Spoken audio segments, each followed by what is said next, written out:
Hold on to your butts. Hang on, we're in for some chops. You keep using that word. I don't think it means what you think it means.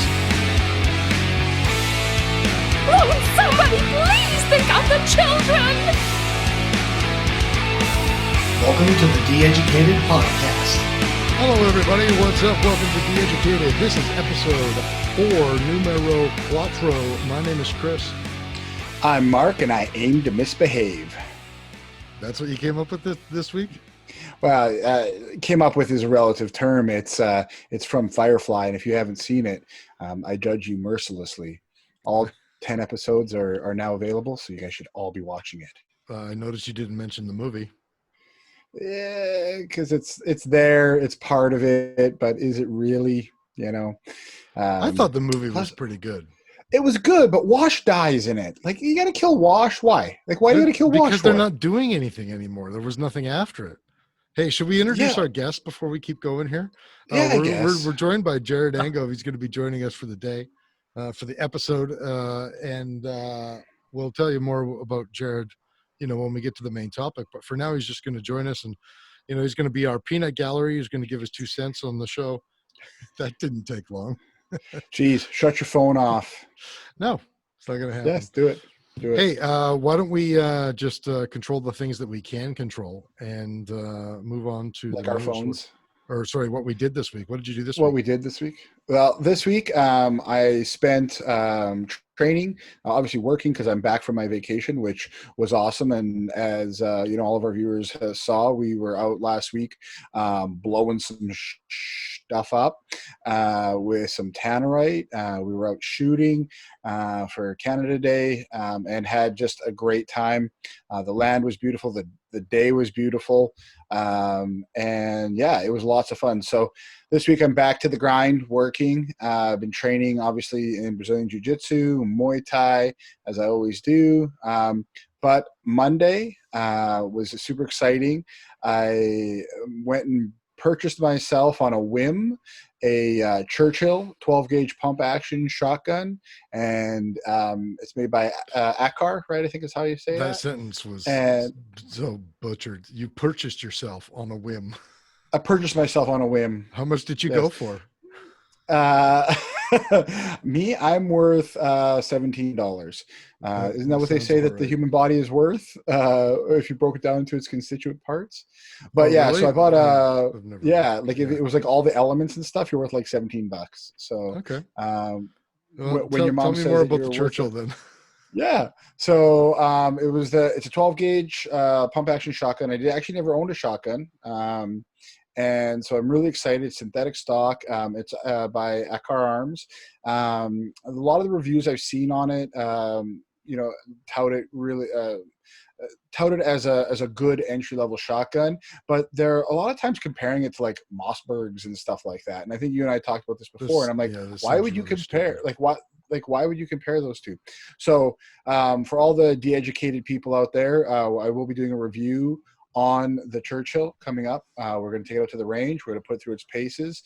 We'll put some various rounds through it, see how it works, see how it functions.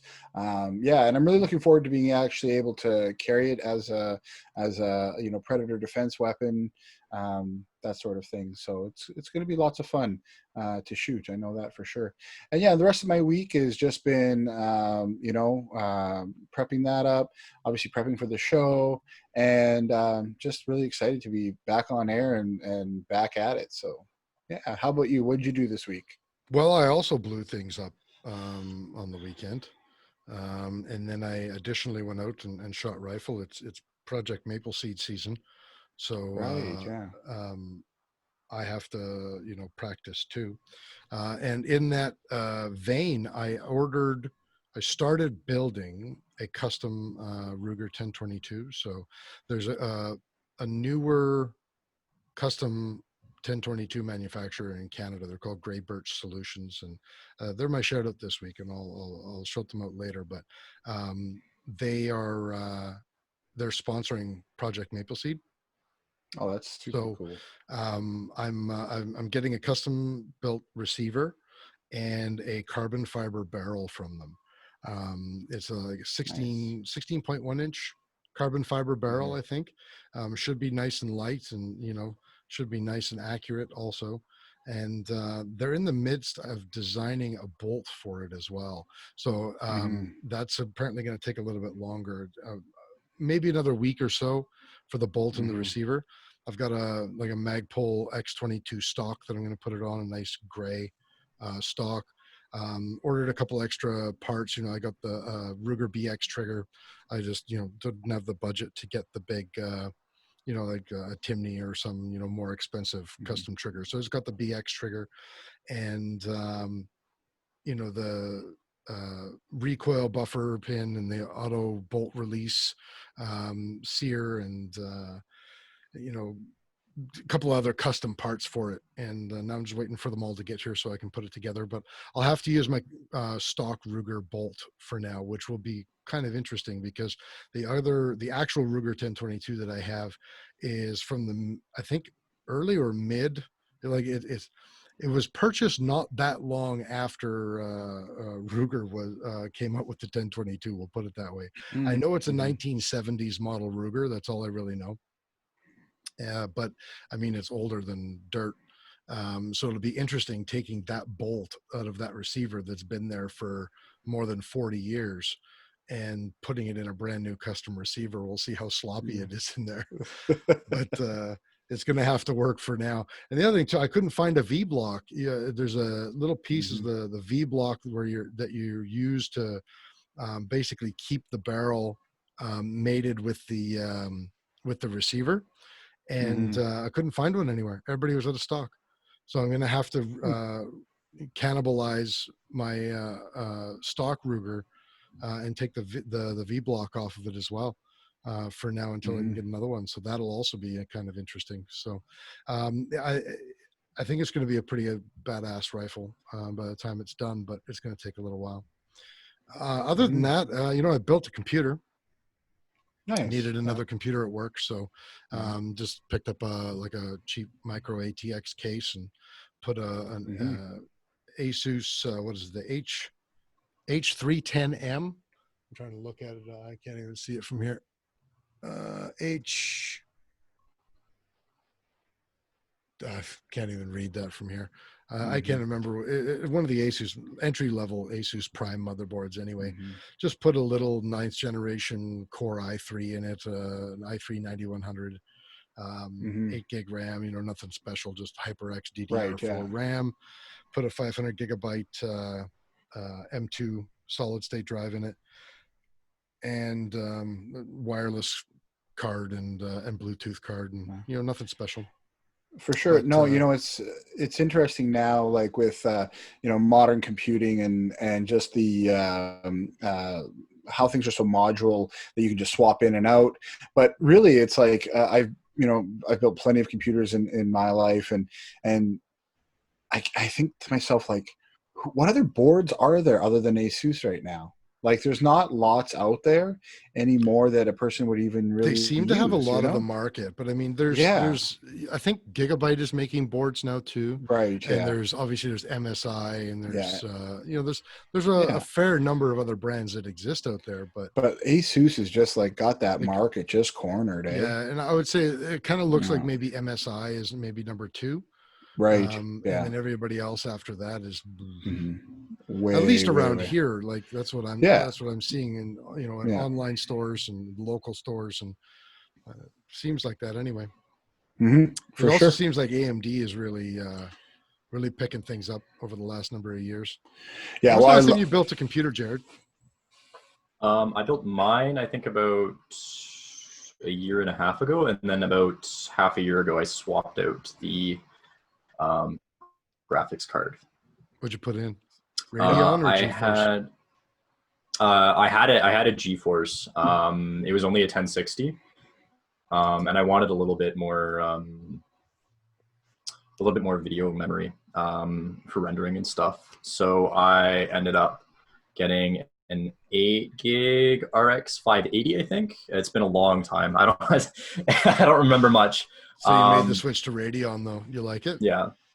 I mean, the performance for games ATI, isn't all that much different from from the 1060, but for doing work in CAD and 3D modeling and stuff, it's a good bit better because it has like 4 times the memory. So Right. it was worth the switch.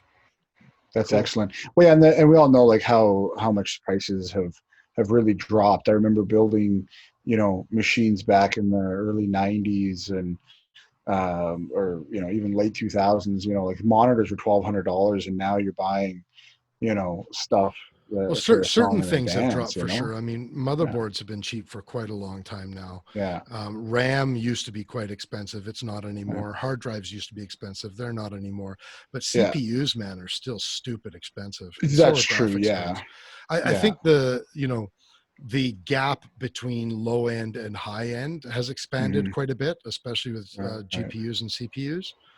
But yeah, for sure. I mean, if you want to go top tier on a graphics card or a CPU, like those two components alone, you're looking north of $1,000. Yeah, that's totally fair. Like, I just think this that i3 that general, 9100, like this thing's entry level CPU. I just put in this thing, and it was like 100. I think it was $169, yeah, and that's like that's bargain basement. Yeah, that's fair. I genuinely think that we've seen such a drop in price, and it just makes up for even those expensive parts, and as we spend more and more money, it just you'll be able to get more stuff out of it. So why don't we go on to the world news? Cool, let's do it. Yeah. So Canada's definitely. Right on to the world, and the number one place in the world is Canada, and Canada's deficit's more than $340 billion, making our national debt over $1 trillion. I do have which is no big deal, I mean, prior to this year, we only had a total debt of a little over $600 billion. So, that this year's deficit is only half of our entire debt prior to this. I do have a blog in the works. I'm, just came off vacation, so I'm getting back into the swing of things, and I'm going to talk about these numbers and how they're a little bit.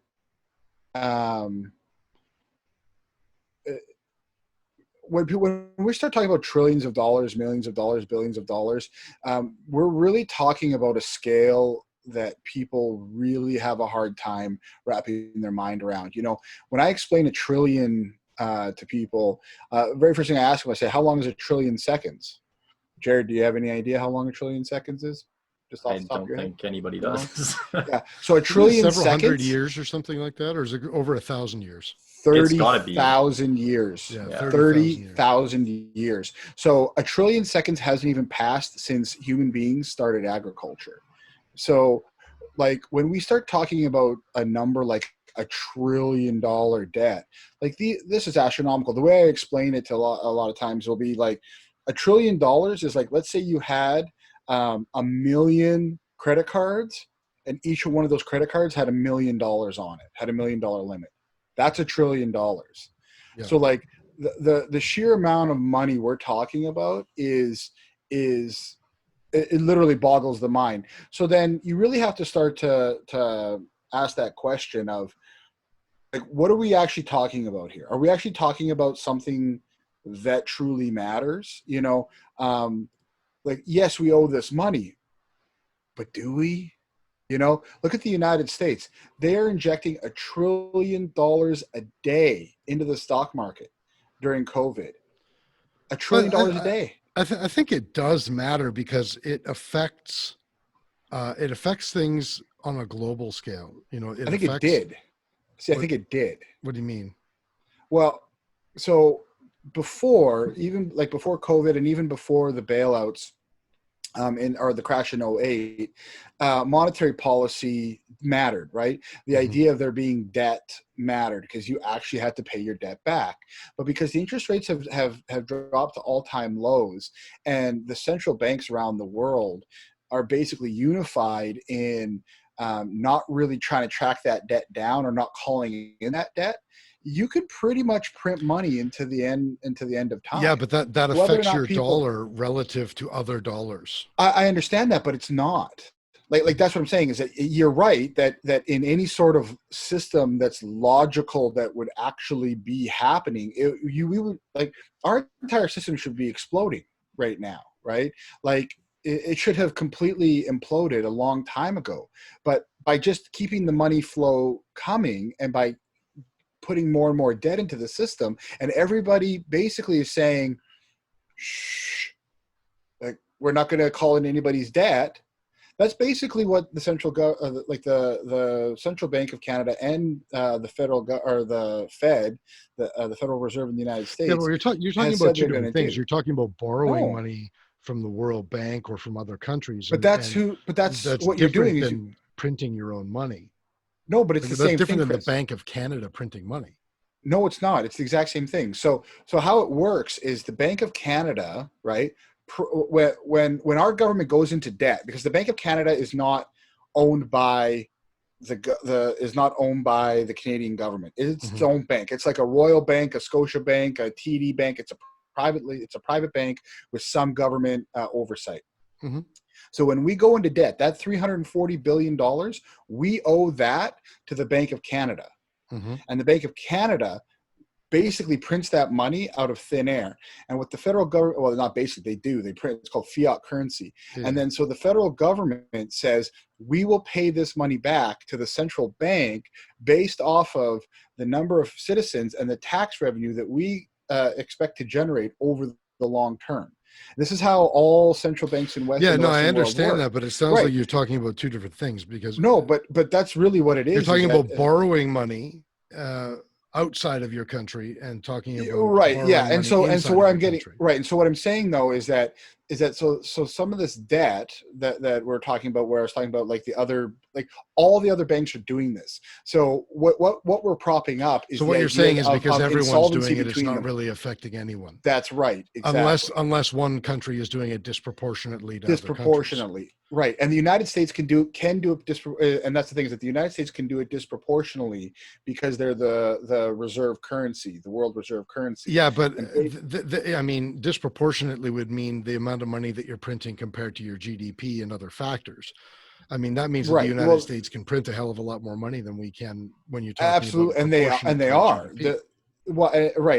They're printing significantly more than everybody else. But are you sure that they're printing more than us comparatively when you compare it to, like, here's the thing, we need to do an economics episode. We need to find somebody who's more versed than the two of us in economics, for sure, and we need to do that. We need to run that to ground because that's interesting. Yes, absolutely. In the meantime, let's move on to the next point. For sure, absolutely. So no segues for you yet today, by the way. I know I tried with the money one, but I just couldn't get there. So, do you know what else is? What else sucks is that a lot of the time when we're spending money, it comes from politicians. And politicians are the rats. And do you know what is popular right now? Ratting culture.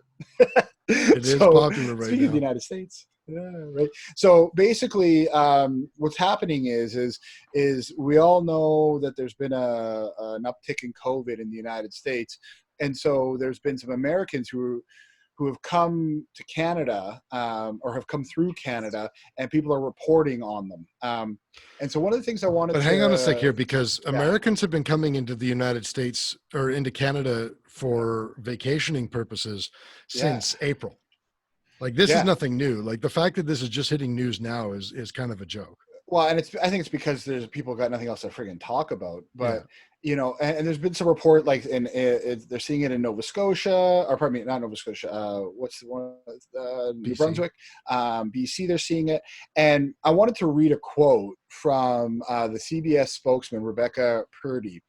She says, "To be clear, Canada has not closed its borders with the United States. Canada has only introduced border restrictions on foreign nationals, including U.S. citizens, for all discretionary travel to Canada. The border remains open to all non-discretionary travel." And so what the problem is that people are seeing American plates and they're like, look at the Americans. Like we are always constantly in our society now trying to rat on people. And we saw this early days of the COVID pandemic where people were calling the police. I know I have friends on Facebook who literally were snapping pictures of groups of people hanging out together. They're snapping pictures and people on Facebook are like, well, call the cops, call the cops, call the cops. And I'm Well, like, the narc is line this really still what we've exists. become? Oh, it does. Yeah.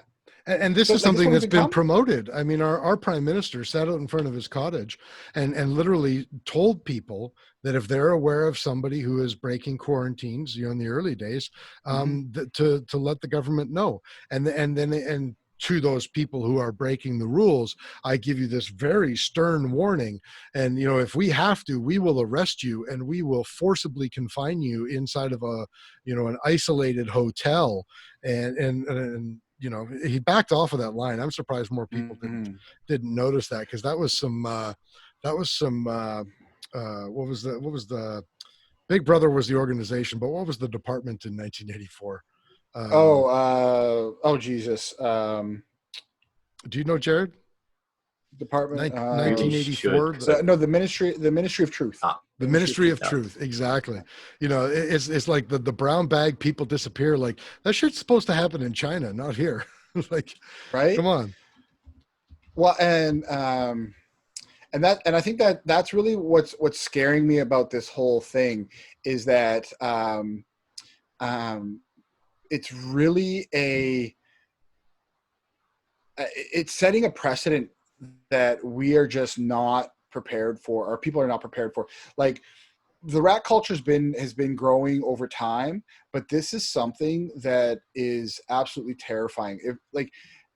Yes, okay, there's a pandemic, this, that, and the other thing, but the fact that people will just rat on their fellow citizen. This is 1984. This is exactly what they talked about in Brave New World and in 1984. Like, this is what governments that are trying to control the population want. And when I say control, I don't mean like but like, they want people to always be ratting on one another, because then that way they don't actually have to enforce anything. They don't actually have to do the work. It's easy. You look at communist Russia, you look at Nazi Germany, you look at China today, and people rat on each other so that they get praises and pats on the head from the government.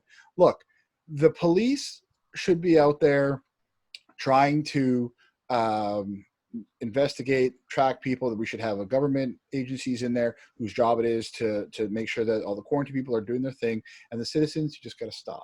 Sorry. Well, I'm not sure which one is the subsect of which one, but I think it's pretty clear that rat culture is very closely tied to cancel culture. Yes, I would say so. I mean, they're really they're one and the same, almost. One and the same.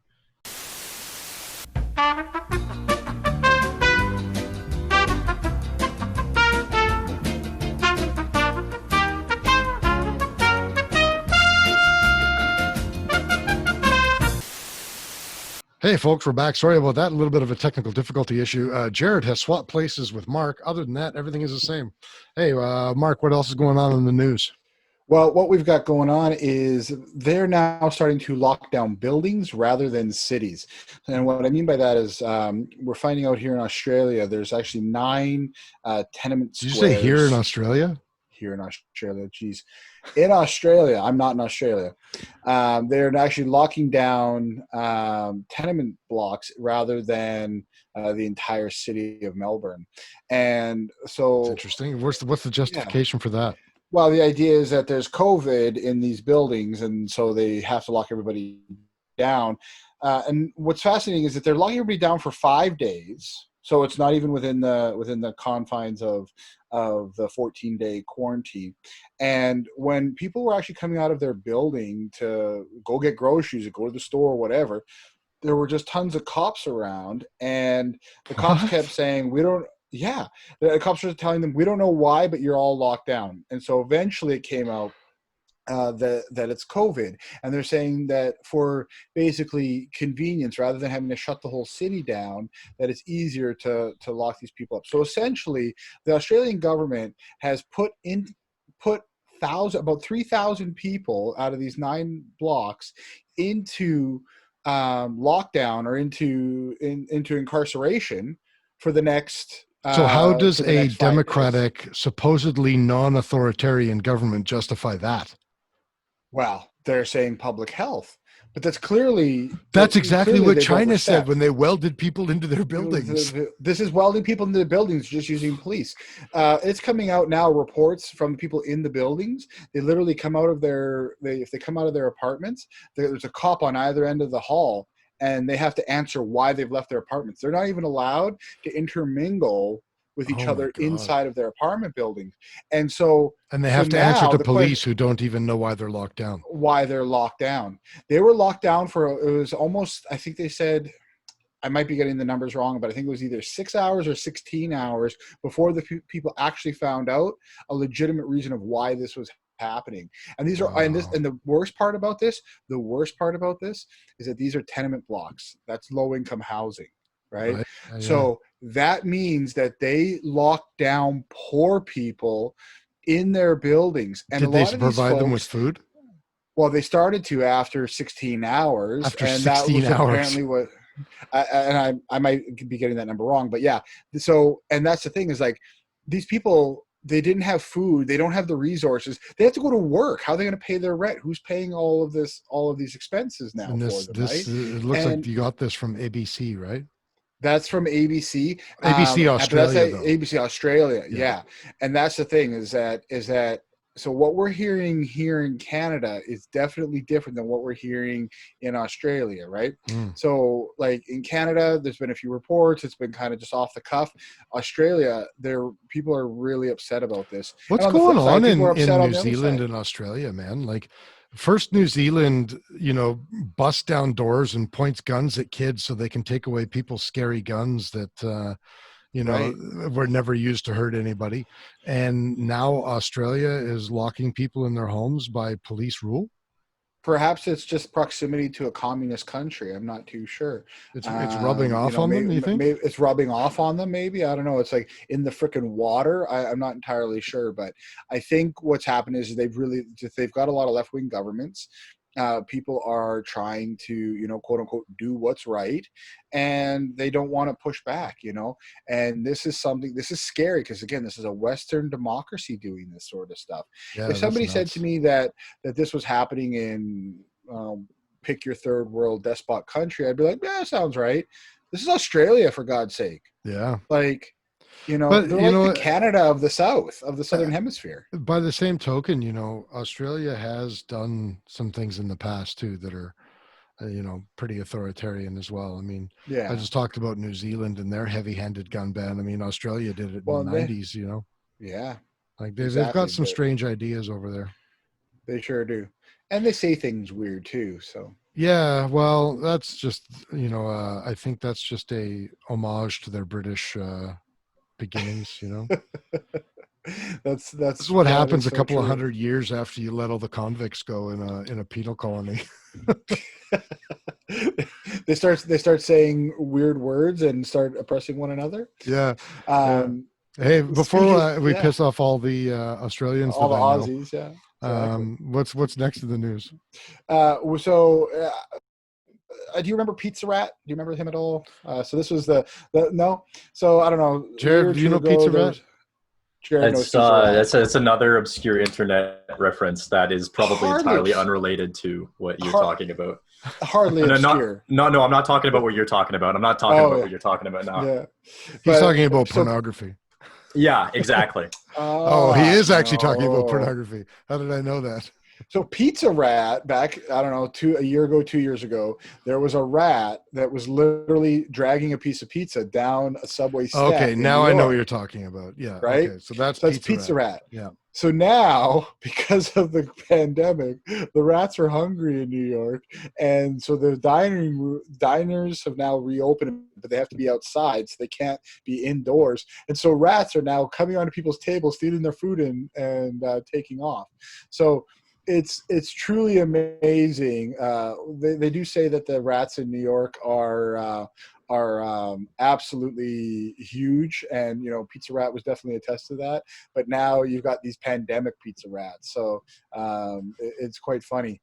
And speaking of rats, Trudeau and his family are in. There's your transition. You like that segue? Yeah, good segue. Him and his family are in hot water over We Charity. So for those of you who don't know, in a nutshell, We Charity was tapped to handle a volunteer program. Essentially, the idea was is that they would get teenagers and young folks across the country to volunteer at various organizations across the country. I actually want to hear what Jarrod thinks about this, because Jarrod is a university student. This program is actually targeted at Jarrod's demographic.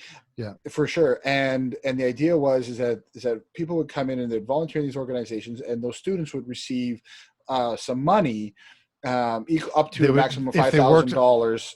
Yeah, so if they worked 100 hours of volunteer work, then they would be paid the equivalent of $10 an hour for that work, and they could work up to 500 hours worth and get up to $5,000. $5,000. Yeah.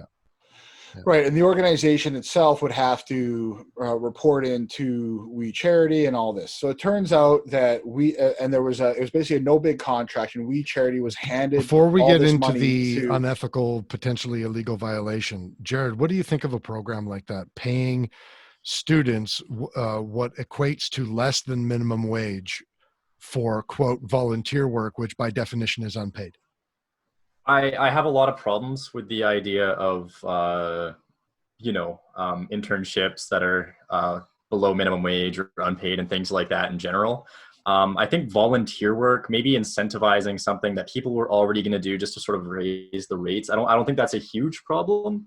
I do kind of think that it would be better to just maybe directly fund those things so that they could allocate those resources themselves, maybe pay people full wages, bring on professionals who can be trained and do those jobs better rather than just having a bunch of people volunteering for a short period of time.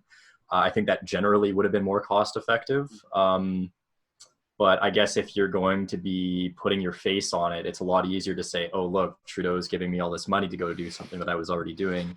You mean if you're trying to buy votes from Gen Zers?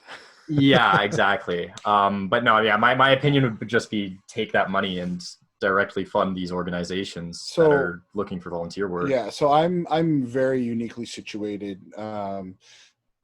when it comes to dealing with volunteers and this and that. And, the bottom line is I can tell you're not going to explain why. You're just going to leave that. Well, yeah, like I don't want to get too much. Basically, my job, I work very closely with volunteers in the volunteer programs on a regular basis. You work with a large nonprofit organization. Very large, yeah. And so basically, I can tell you that, the funds would be great, but at the end of the day, a lot of the time organizations need the physical bodies. We need the folks in there to lift the thing and put the thing over there. The food banks need the people to do those sorts of works. The professionals, the people who can do the more high-end work, they're already working for the organization, right? In most cases, they're usually they're in a paid capacity. They're already there, right? So what most organizations need is people to do the thing, right? Whether it's standing at a door or talking to other people, like I say at a food bank, just literally moving the food around. That's really the key. A lot of this is a logistics thing that charities need. And when it comes down to the money, in a lot of cases, yes, the volunteers were not being paid minimum wage, and it is volunteer work. So you have to kind of weigh those, because as volunteers, they are considered employees. So, and what I mean by that is like, if you come in to volunteer, you're entitled to a break. You're entitled to all, and you must follow all OH&S policies and procedures. You must follow all, labor standards. So like, you can't work a volunteer more than 8 hours. You have to give them a break. You have, like, all of these things apply. So you're going on a tangent though. So bring it back. Sorry. So basically what I'm saying is that, no, they probably should have been paid minimum wage because they are technically an employee when they're there. But with the caveat that they can also leave anytime. So basically, I would say that I think it was a great program, and obviously the corruption is So what really your spoiled. opinion there, Mark, is that the program itself, there was no problem with the program itself. Right? Yeah, I would And say what there do was you nothing think, wrong with Jared, it. about just about the Um, program itself? like I said, I don't really have huge problems with it. It does seem Mm. kind of pretentious, honestly. I mean, yeah, Mm. most things that the Trudeau government does Fair are. enough. Yeah. Um, but I think there may have been some better ways to go about it. So, like I said, I think that there are other ways to incentivize more bodies on the ground for those organizations, and I don't think that you should necessarily have to be paid full wages. Like I personally volunteer. I don't have any problem with not getting paid for Right, volunteer work. That's kind of the point. Yeah, for sure. But I think that if you want to introduce those incentives in a meaningful way, it's probably going to be more effective to let individual organizations carry that out using the funds themselves.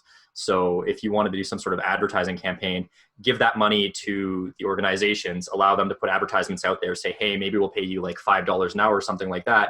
It's volunteer work, but at least that's something, you know? Yeah, for sure. That way you can sort of more specifically target the needs of different organizations, because I know here in town, the place that I volunteer at, we're not short on bodies. We're short on supplies. Yeah, fair enough. So like on an individual basis, these things can kind of be handled better, I think.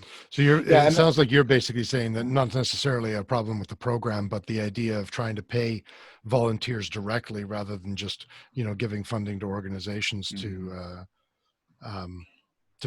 pay the volunteers themselves. Yeah, basically. Okay. Just for the that sake being of said, time. like I said, I don't. Yeah, we can go down this rabbit hole because I can. Yeah, there's other programs and stuff like that. I'm for sorry I supplies sidetracked us and, by asking an No, ancillary absolutely. question. Let's talk about the No, corruption absolutely. now. So why does this suck?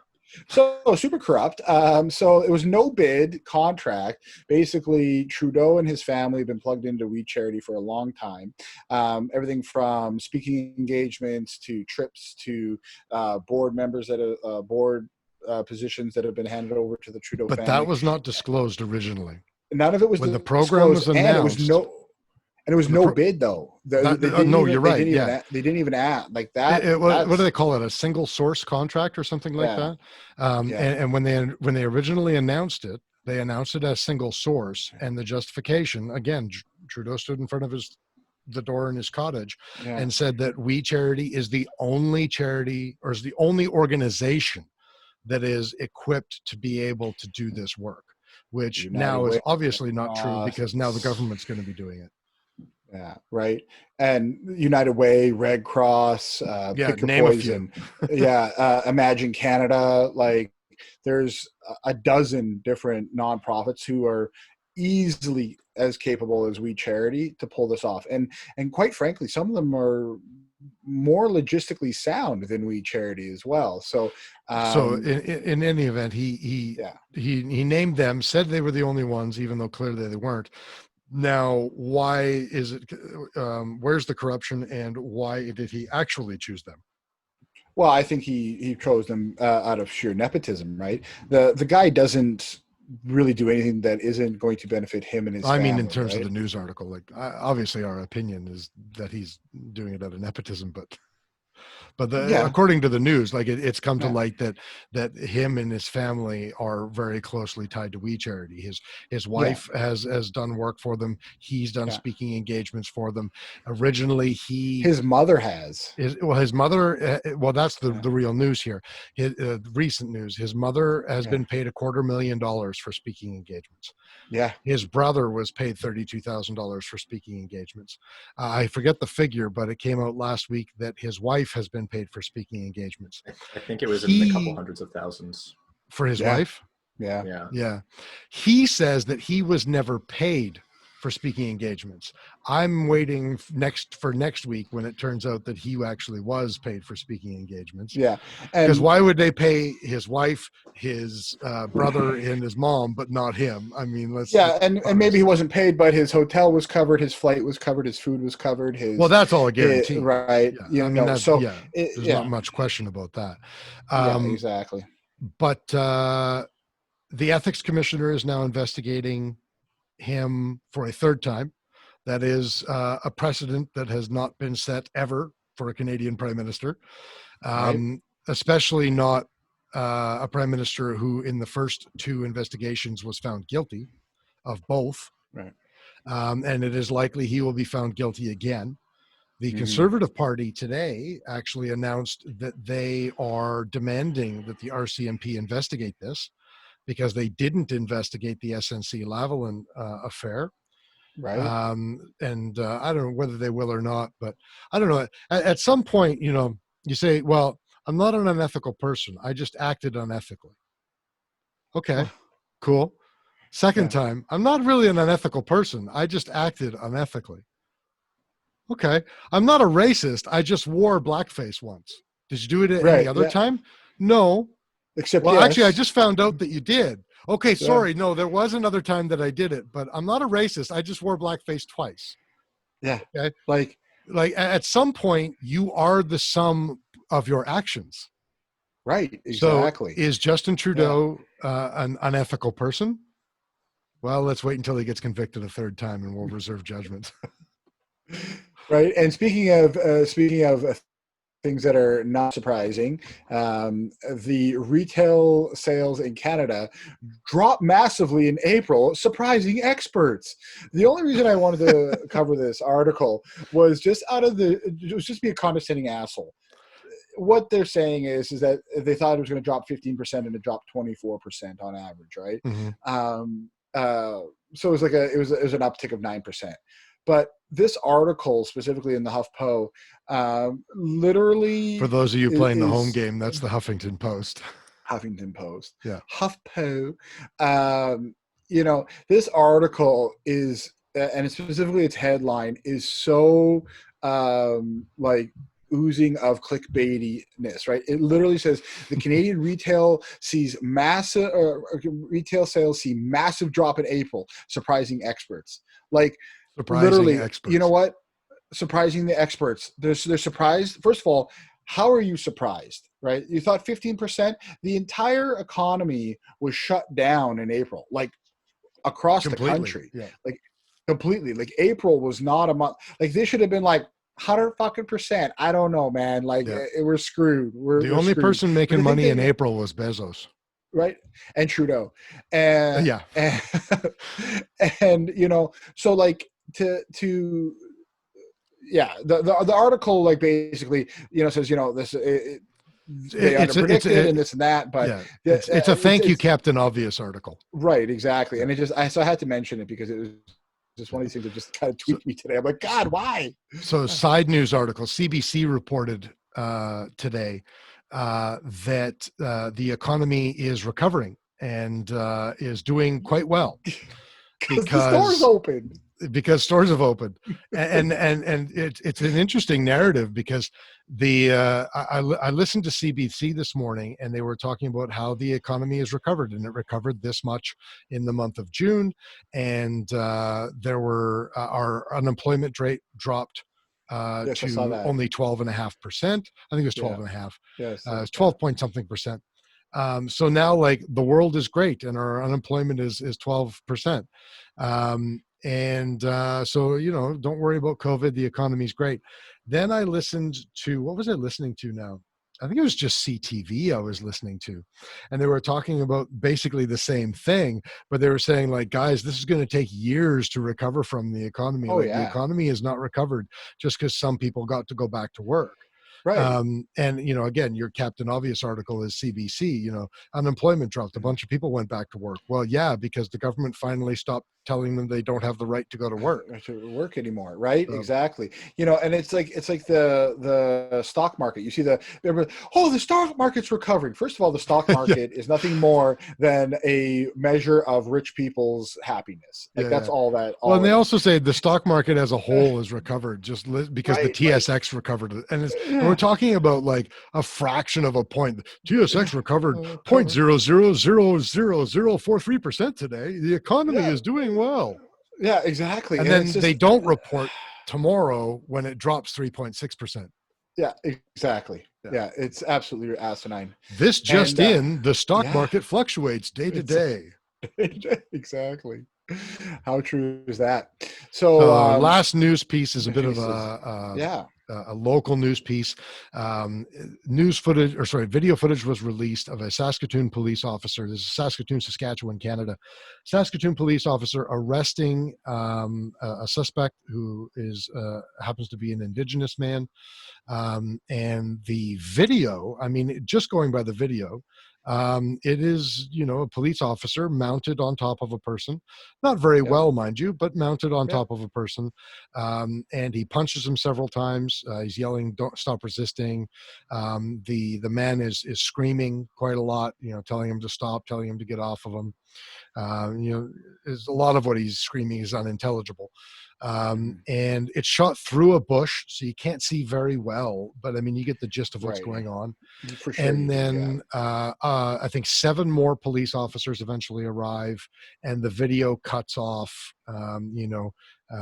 around that time. But the original report, again by CBC, local CBC, was that 8 police officers beat, tased, pepper sprayed, and basically brutalized this poor young innocent man who was not being violent, and was described as not being violent by the owner of the property before the police arrived, and described as not violent before the police showed up by the person who took the video. Black Lives Matter YXE, and I forget the name of the organization, but an Indigenous rights organization.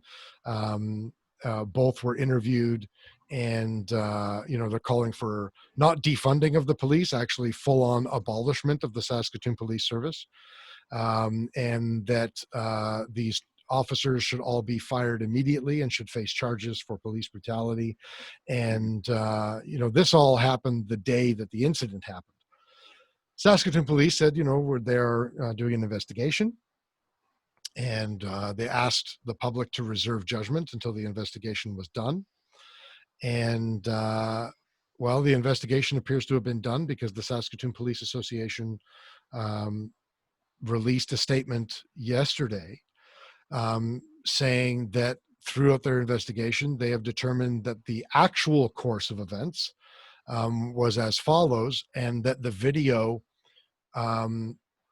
cuts in about halfway through the course of events.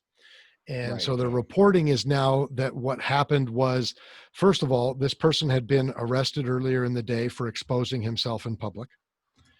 So this was actually the second time that they had been called to deal with this person in that day.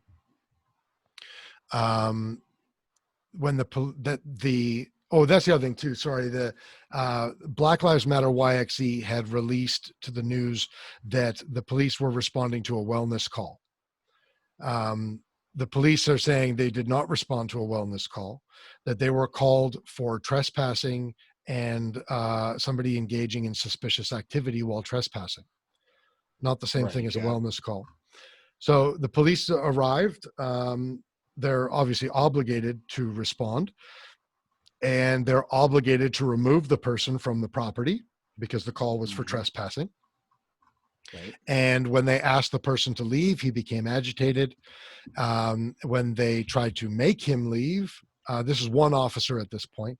When the officer tried to make him leave, he punched the officer in the face and started a fight. And throughout the course of the fight, he tried to grab the officer's taser. According to SPA, they did not tase him. Where a taser was involved and where the bystanders heard a taser going off was because he was trying to get the officer's taser, not because the officer tased him. And the officer was able to, again, during the scuffle, he was repeatedly grabbing at the officer's utility belt, trying to take things from the officer's utility belt. Just for those who don't know, some of the things on an officer's utility belt include weapons such as batons, tasers, which we know he was actually going for, pepper spray, and firearms are on an officer's utility belts. He did manage to strip both of the extra magazines for the officer's sidearm off of his belt, held one in his hand and hit the officer in the face with the magazine. So the officer is able to overcome the suspect. It is mounted on top of him, but the suspect is still repeatedly trying to grab for his utility belt and take things off of his belt, and is trying to hit him and is still resisting arrest. It is at this point that the video apparently starts. So two officers did throw punches in the course of the arrest. They apparently did pepper spray him. It's hard to see that on the video, but they apparently did pepper spray him, and they arrested him. So that's kind of the news from two different sources. I guess you can be the judge as to what the actual case is in this particular instance, but that happened. That's the news. I'm gonna reserve a lot more judgment on it. I think we definitely need to reserve more judgment. Obviously I'm of the mindset, for the vast majority of cases, a cop shouldn't need to throw fists because they should be trained well enough to actually hold a person down. But that's more of big problem in police training. Like that's a different issue than this in the great grand scheme of it. But I'm speaking more in the grand scheme versus this actual single issue, right? So it's an interesting thing, but it seems more and more clear that maybe some misinformation was given to and disseminated by the news. For sure. Like our local news outlets, to call them that, or to call some of these people reporters, is laughable. Being kind. Yeah, it's being kind. It really is. Like they're either stenographers for the Saskatoon City Police, where they literally just take the police report and print it with no edits and no research at all. Or on the flip side, they'll just take whatever they hear and they'll just print that. So like, this is not journalism. Journalism is not about, just putting it all out there. You're supposed to say, this is the reality of the situation. This is what this person says. This is what this says. This is where the actual reality sits. And I've got a comment about that later in the show, but I'll leave it there. I'll leave it here for now. Our last news item is actually the news out of New York, where City Council has decided that there are a number of things that are now illegal and that a police officer will be criminally responsible for if they do these things. One of the things, or a couple of the things, that are now illegal for police officers in New York City to do are to sit on top of somebody, either with the person's back to the ground or with their stomach to the ground, what in jiu-jitsu is called mount or back mount. So they're not allowed to sit in mount. They're not allowed to sit in back mount. They are not allowed to sit in knee on belly, which is essentially a position where you're kneeling on top of the person, and you are not allowed to kneel on somebody's back either. Especially mount. So that's the news. Here's my commentary on it. That's right. Mount especially is, number one, not inherently dangerous. It's not like kneeling on somebody's neck. Mount is a completely innocuous position of control. That is not dangerous to the person who is in the bottom position, unless something else is occurring, like getting punched in the face by the person on mount. Right, exactly. Yeah. It is a completely safe and extremely effective method to control somebody without putting that person in danger of being injured. And sorry, I want to really nail home. Not only is that position important for control, it is the best way to control somebody. Not only is it it is bar none. Back mount or full front mount is the best. Sorry, continue. May as well leave it there. So, I mean, New York is in some pretty serious trouble right now. Already, a large number, apparently, of police are submitting resignations or taking early retirement. You can look rampant. What's that? The blue flu is rampant right now. Yeah, blue flu, exactly. You can look for in very short order. So here's what doesn't make sense to me. Let's follow the logical progression of this. We need police officers to stop hurting civilians. Okay. So that would include, we need them to stop punching them. We need them to stop hitting them with batons. We need them to stop tasing them, or not stop. We need them to punch them less. We need them to baton them less. We need them to tase them less. We need them to pepper spray them less. And we damn sure need them to shoot them less. Right. So in order to achieve that goal, we're going to remove the only non-violent control positions that you have. So here's the thing. Look for batons, tasers, guns, and pepper spray to start to skyrocket in terms of use in the city of New York. Also, look for injuries and even deaths, I'm going to predict, of police officers to occur if this is implemented and follows through. And look for a massive amount of New York City police officers to retire or just quit. So, I fully agree. And Jarrod, this is interesting because Jarrod and I had an interesting conversation 2 weeks ago about the defund the police movement that unfortunately we don't have time to rehash on here, so we'll leave it. But that's the news. Yeah. So that's the news. And speaking of Jarrod, we have brought Jarrod here because we wanted to discuss something that's near and dear to both Chris and my heart, is why do young people suck so much? And why are you just the worst? Go. No. so we're actually brought him on to talk about Generation Z and millennials and the generation gap, I think, in general. Well, why don't we let you introduce yourself a little bit first? I mean, you're a university student. You're obviously a member of Generation Z. Why don't you just talk a little bit about yourself, and then we'll tell you a little bit more what we're going to talk about. Yeah, so my name's Jarrod Angove. I'm a 19-year-old university student at the U of A.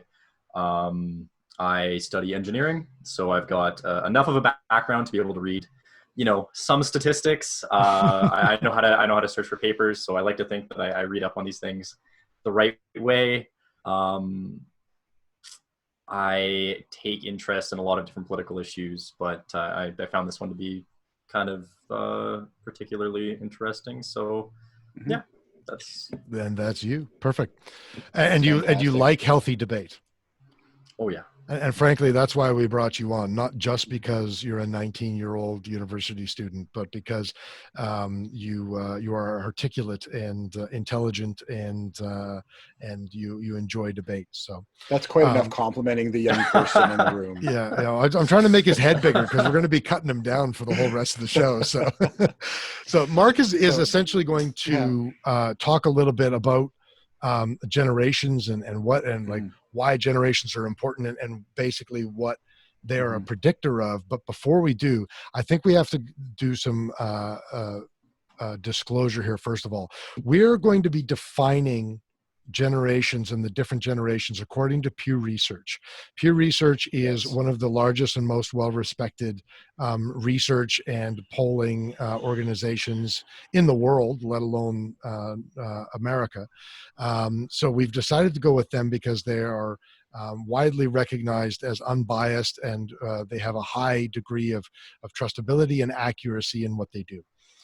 And as a further part of that disclosure, according to Pew Research, there are actually 3 different generations of people that we're talking here. So I am technically a part of Generation Z. Jesus. I just insulted myself. I'm technically a part of Generation X. Mark is technically a part of the millennial generation, what we used to be called Gen Y when we were younger. And Jarrod is firmly implanted in Generation Z. So there's our disclosure. Let's talk about what you want to talk about there, Mark, and let's get into this. Yeah, well, for sure. So I just wanted to make sure that we understood that like people will say, well, generations don't matter, this and that. There's actual research behind that generations do matter. And I wanted to read this little bit here.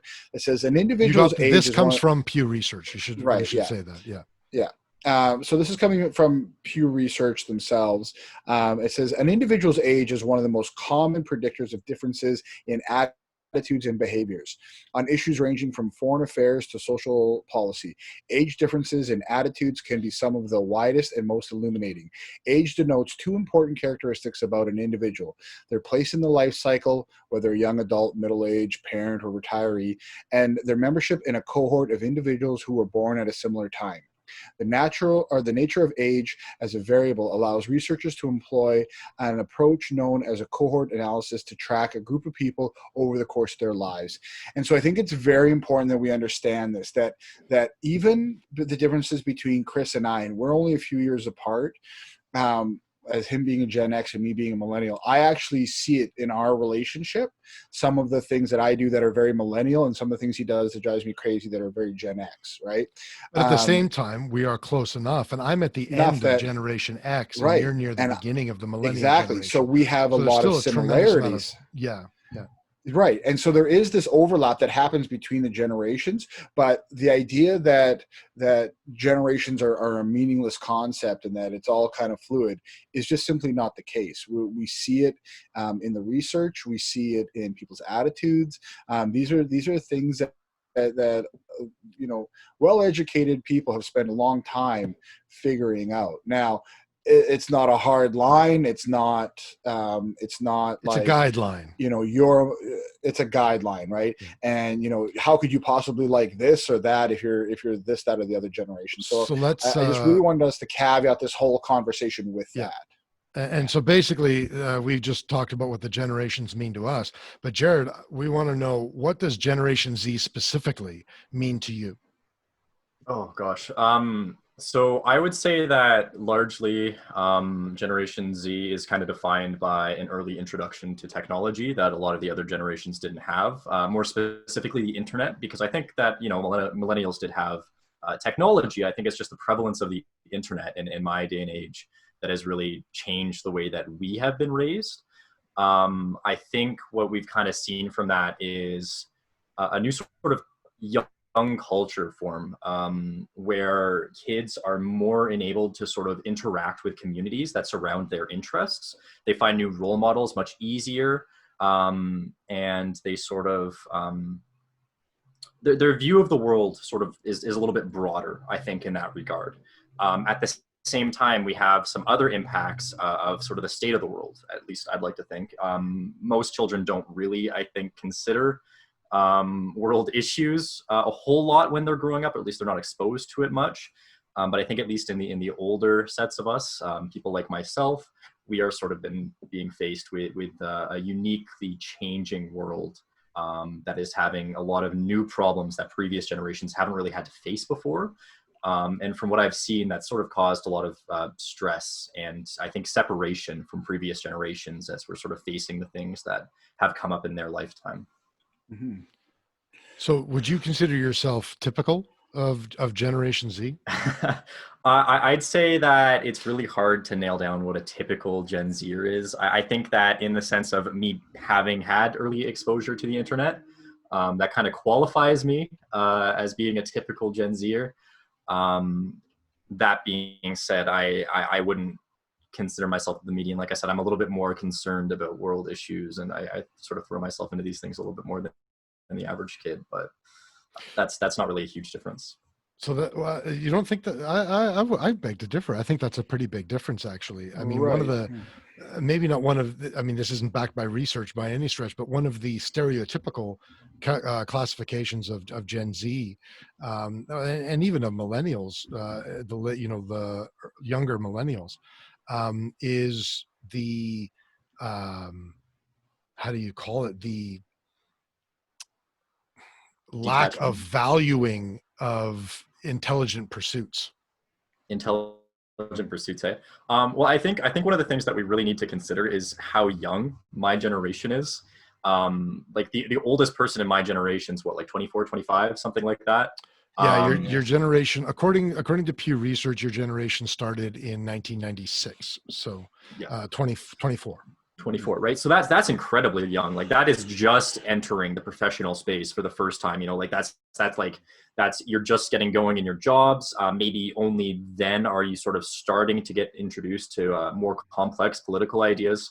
on average, of course. Your brains are Um, literally just finishing developing at age 24, yeah, 25, right. right? So this idea that people are sort of detached and uninterested, I don't think it's a generational thing. I think it's a youth thing. Like kids on average, and there is data to back this up, are just not as engaged with these issues as older people are. That it's just always been that way.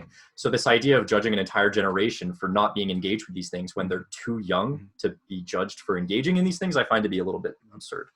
So what's No, interesting about that is, sorry, Mike, I'm gonna no, take yeah. the space here. What's interesting about that is, I'm old enough to remember the expectations of, say, the silent generation, 1928 to 1940 something, 45, 28 to 45. I'm old enough to remember that generation and the expectations that they had for their children, which were the boomers, and then the expectations that the boomers had for the young Gen X generation. And the and this is anecdotal, of course, but the expectation was always, when you're 18 years old, it's time to act like an adult, and that adulthood started at 18. And I don't want to put words in your mouth, so if I've got this wrong, I want you to correct me on it. But it sounds as though you're saying that, even at 24 years old, you're still too young to really understand or comprehend or even care about those sorts of things. And I think I want to just challenge you on that a little bit, because do you, or maybe not challenge, but maybe ask if you think that is uh, maybe a physiological thing, or is that just a social thing that our culture has changed, and so it's acceptable to um, to maybe be younger until you are much older, whereas in previous generations you were expected to grow up sooner, and so perhaps maybe you did. What do you think about that? I would say that, okay, if you go back far enough, of course, you're expected to grow up sooner, children in factories and all that. Sure, yeah. Like that was a thing. But if you're comparing just like Gen X and millennials and Gen Z, I would say that the responsibilities that Gen Z and the millennials have had to take on relative to previous generations like the boomers and Gen X is greater than that. Given the state of the world, are you saying the older generations had greater responsibilities? we have greater responsibilities. You think so? Yeah, and I think Okay. what I think that what comes down to is the necessity of higher education going into the workforce nowadays, given its prevalence, while also increasing the cost of said higher generation. We're seeing younger people more indebted at a much higher rate than we have ever before. And the kind of responsibility that puts on a kid is absurd. I understand the idea of maybe like a few decades ago, it was more expected that you move out of your parents' basement a little bit earlier. But I think comparing that to going $50,000 in debt so that you can comfortably enter the workforce, as compared to what you would have had to pay maybe $10,000 for 40 or 50 years ago, that's no competition. That's a So whose fault do huge you think that difference. is? Do you think that is the older generation's fault for putting that on the younger generation, or for creating a workforce that requires that sort of Well, indebtedness? the 24-year-olds sure as hell didn't do it, right? Like they're not the ones who created these systems that they were thrust into.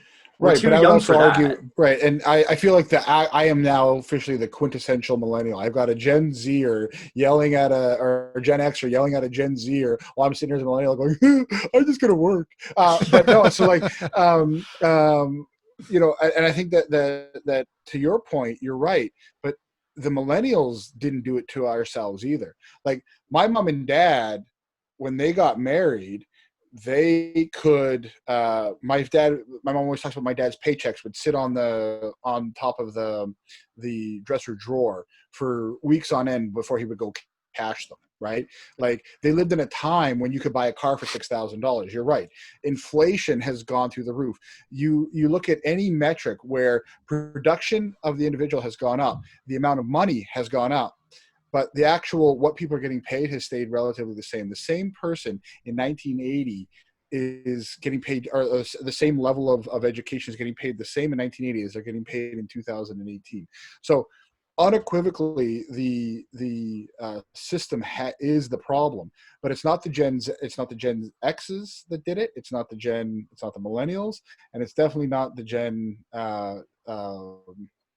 Zers. So we just need to all band together and go fuck up the boomers, is what this sounds like. That seems to be the general theme. Whenever I talk about these things, it always just comes down to fuck the boomers, right? Like that's right. But so, and because we don't want that to always just be the thing, like, okay, boomer, right? We do need to make sure that some of these things where we're having, playing dick sword with who's got it worse or who doesn't. We can all say, okay, we're in a system that's hooped, so or that isn't right. So, like my generation, man, we paid $50,000 to go to university. I could parade you 38, 39-year-olds who all paid that same amount.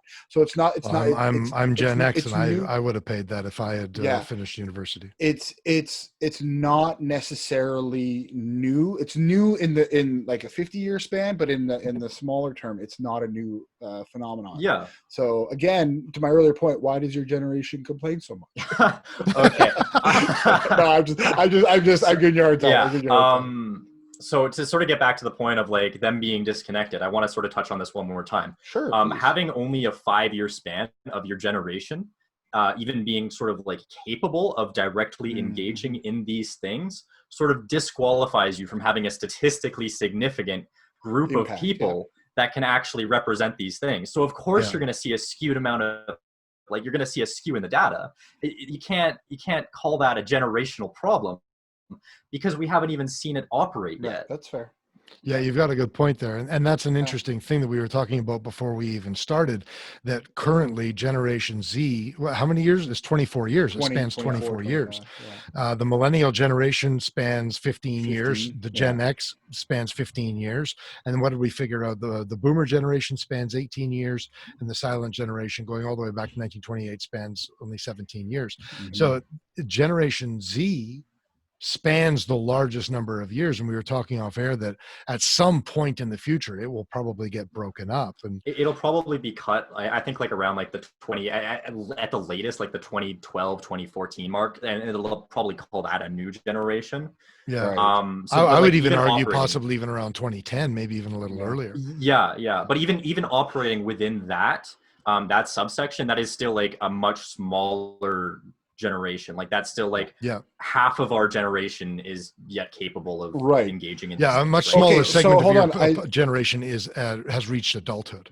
You're right, but I do want to challenge one aspect about the being statistically significant, because we also see suicide rates much higher in your generation. We see obviously social media engagement much higher, right? The ability to amplify your voice is significantly higher than any other generation. You walk into a room with 10 Gen Zers and 10 boomers, and you hand them 10 cell phones, the 10 boomers maybe could figure out how to order a pizza, and you guys would have an entire frigging you guys would have jailbroken the phones, and you were using for all kinds of crap. Right. So like some of the stuff we're already seeing as a social impact is coming from the younger generation, is coming from the Gen Z. So I would only push back on the idea that while you maybe have a smaller window, you also have the capabilities through technology to amplify your voices. Look at Twitter storms, look at, all this sort of what stuff. You're saying is that they may be a minority, but they get to be an extremely vocal minority. Yeah, but we're talking about the realm of interest here, right? Sure. And the data shows that as you grow older, your interest in these specific things increases. Yes, so even if people do have louder voices, the interest still is limited at this point in time, right? So again, you can't really make any conclusions about these sorts of things. I'll concede the point of to kind of summarize the question and the answer. I was basically asking, why are millennials so stupid, and why are they okay with being so stupid, or why is Gen Z my answer is, and your answer is because we're children and children are stupid. Which is interesting, because I do recall when I was a child, my boomer father repeatedly saying that the human brain doesn't actually form until the age of 32. Meaning I think the way he put it is, all kids are fucking brain dead until they reach 32.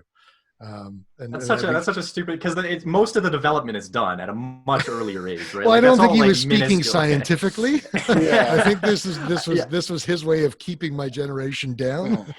Yeah, Well, no, but I just want to make that point. Yeah, but scientifically, we do see elasticity not drop off until about age 25. There are certain things that happen in the brain that are. I thought it was later than that. Yeah, some are saying it might be even as old as 30, but most research is saying about 25 is kind of like when you can say, okay, the brain is done, and so this is in defense of Gen Zers. Oh, I think I just puked. What are you doing? You friggin' millennial. I know. Man, hey, we're mealy mouthed. We're millennials. We don't care. We're trying to get along with everybody because nobody fucking likes us. Okay, like, we're the worst generation ever. We put freaking avocado on toast. We barely deserve to be a generation. Okay, like. But in defense, there is that point, so I think one of the other questions we had is, and this might lead to kind of where we were just talking about is, does the public truly misunderstand your generation? And so actually this was something that I really wanted to cover. I think it really comes down to two things. One is the ways in which older generations are exposed to the world compared to the ways that we are.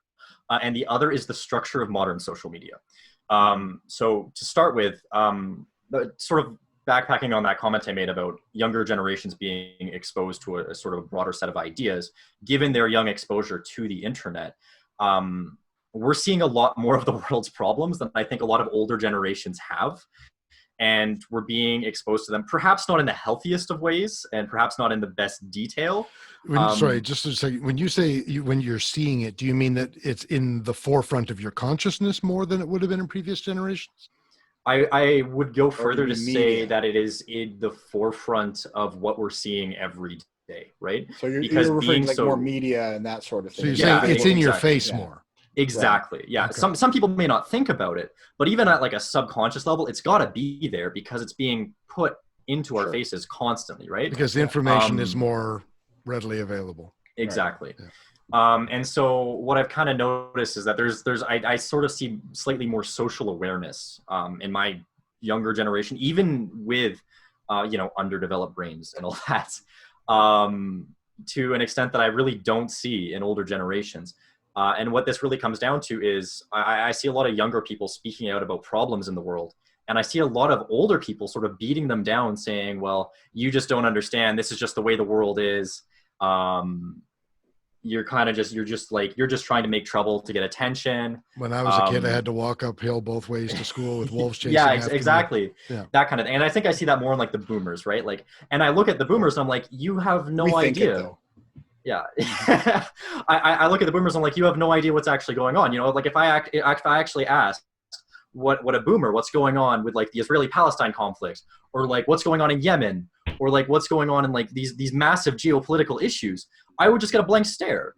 Whereas if I went and I talked to one of my friends, 9 times out of 10, they're going to be like, they're not going to know what's going on. They're not going to know like what's actually going on, but they'll be like, oh yeah, I saw a post about that. That's actually a thing. Mm-hmm. Or like, they're more aware of these things, even if it is just superficial. Right. And so I was, again, I'm not trying to cut you off, but like, so here's a good example. And I use the Beatles as an example. If you ask somebody born in the 1960s, best band of all times, they're all going to say the Beatles. Why are they going to say the Beatles? Because there was the fucking Beatles, or there was the Rolling Stones, or the Eagles. That was it. There was 3 goddamn bands that you could listen to back in the day, right? Now, if you ask people that, and my generation was the same, right? And this is actually something that Chris and I have a little bit of, I wouldn't say disagreement on, but it's definitely a generational difference between he and I. I don't give a shit about your brands. I don't care about brands. Millennials don't give a shit about brands. Gen Zers don't give a shit about brands. Gen Xers love brands. That is true. I am actually extremely brand loyal. You're very brand loyal. Sometimes to a fucking fault. Insane. to a fault. It drives me fucking crazy, right? And the reason is that there was exposure, right? The brands were limited, exposure to media was limited, because you literally couldn't do the thing, right? Or there was no way to find out about it, or if you did, you were like that kind of that little eccentric, or you could show your friends, hey, this was this cool band, you picked up from an obscure record, but it was harder. Now you have a generation that literally has access. You want to find out about the Palestinian conflict, you can, and I think that does. Although I wouldn't agree that it's always better information. But that's sort of my point, though. Like exactly. it's there. It may be superficial, but it's there, right? Right. But the point that I'm kind of getting to here is, of course, if you live in a world where you're not actually seeing what's going on around you, to the same extent, and you see a bunch of kids speaking up about problems that you're not personally seeing because you don't have that same exposure, you're going to see them as a bunch of whiny kids.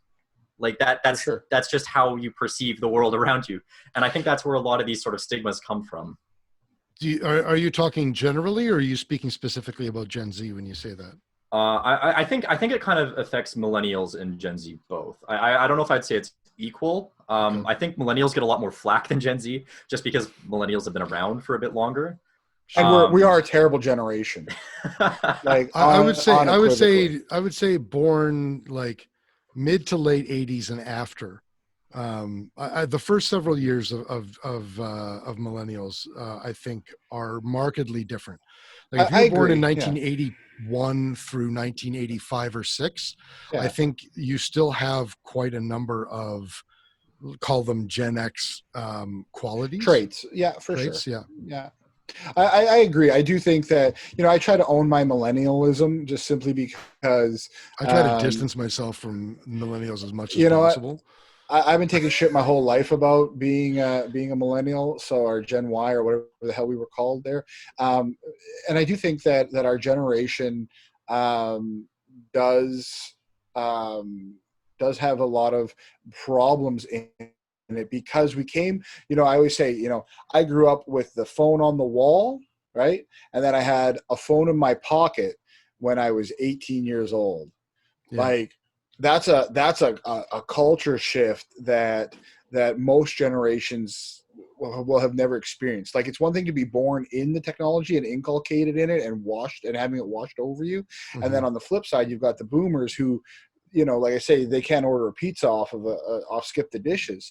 So my generation is really messed up because of this transitional period that we had, sorry, go ahead. Well, I want to move on. I just have a specific question that I want to ask Jarrod, because I think Jarrod's in an interesting position, because you're 19 years old, you're firmly implanted in Generation Z. You're not within a couple of years of the next generation, or anything like that. I'm within 5 years of millennial. Yeah, but I'm talking like within like 3 years sort of thing. Yeah. However, I think unlike a lot of Generation Z, you do not have a millennial. Without disclosing too much about you on the internet, you live with your father. You spent your teenage years living with your father, and your father is not a millennial. Your father is not only a Generation X, but he's in the earlier part of Generation X. And I'm wondering if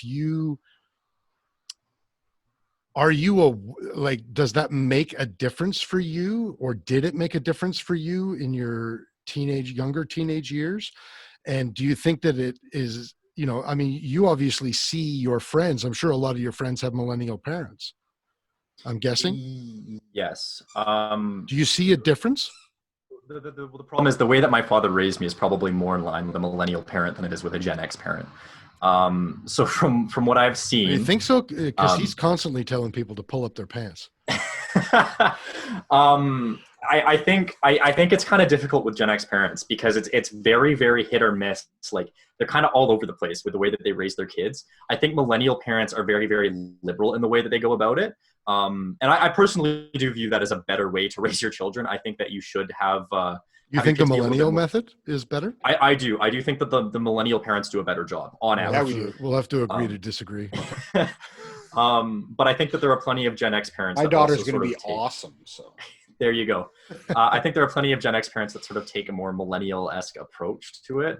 And I think what it really comes down to is sort of a patient, listening parent that is willing to sort of put in the time and is also willing to sort of let their children make mistakes. And I think that that's not like a super consistent thing in any generation, but I think the millennials are more I see more millennial parents do that than I see Gen X parents. So you think that because we got beat by our boomer parents, and we were like, fuck that, we're going to break the cycle, man. well, that was exactly what I'm asking, because I mean, most Gen Xers had boomer parents. So I mean, what you're describing, I think, is the shift between the old John Wayne method of parenting towards the well, I call it the Karen method of parenting, but that's just me. That's just my own personal slag on it. But I mean, what you're describing, do you think that that's descriptive of Gen X parents, or or are you more describing boomer parents? I would say that like the Karen method that you're sort of talking about, I would say that that's more I see that more in the Gen X. Really? There seems to be a much greater sense of entitlement in older generations. As you sort of get younger and younger and younger, that sort of seems to taper off a little bit. Don't get me wrong, there are definitely entitled people in every generation.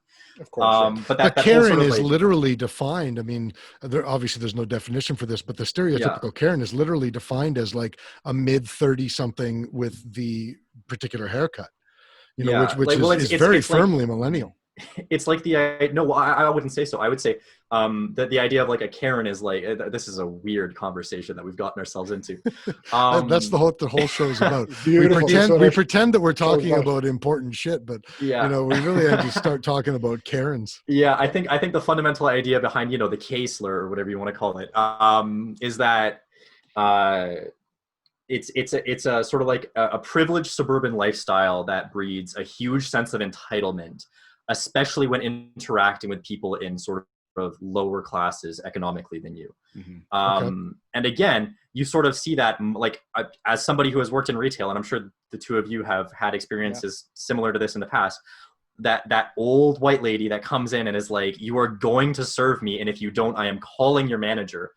I actually have experienced that, but never from people older than me. Really? There's always been people 5 to 10 years younger than me. Now I'm talking about like in the 90s and early 2000s here is the era that I'm talking about. But but everybody was a lot older than you than in the 90s, right? So I think Jarrod is experiencing that, right?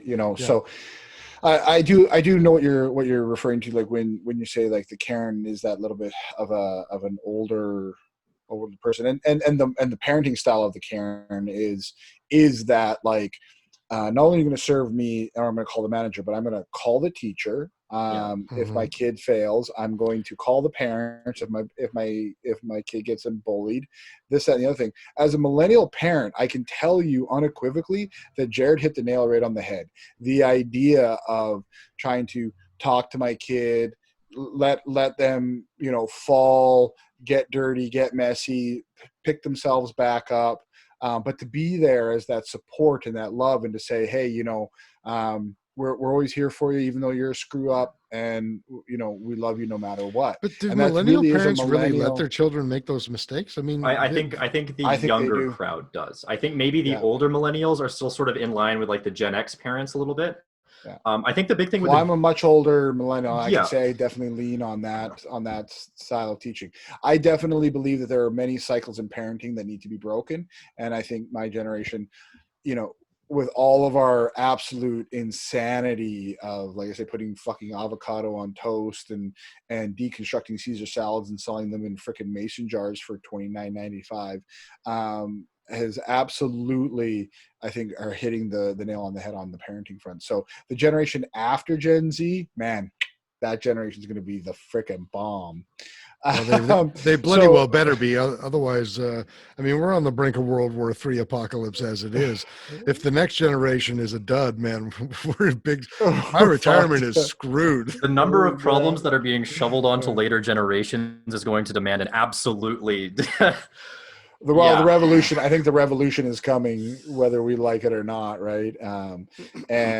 It's probably going to hit all 3, 4, 5 of our generations, because we have these systemic problems that you're talking about, that your generation is facing. My generation faced them. Chris's generation faced them.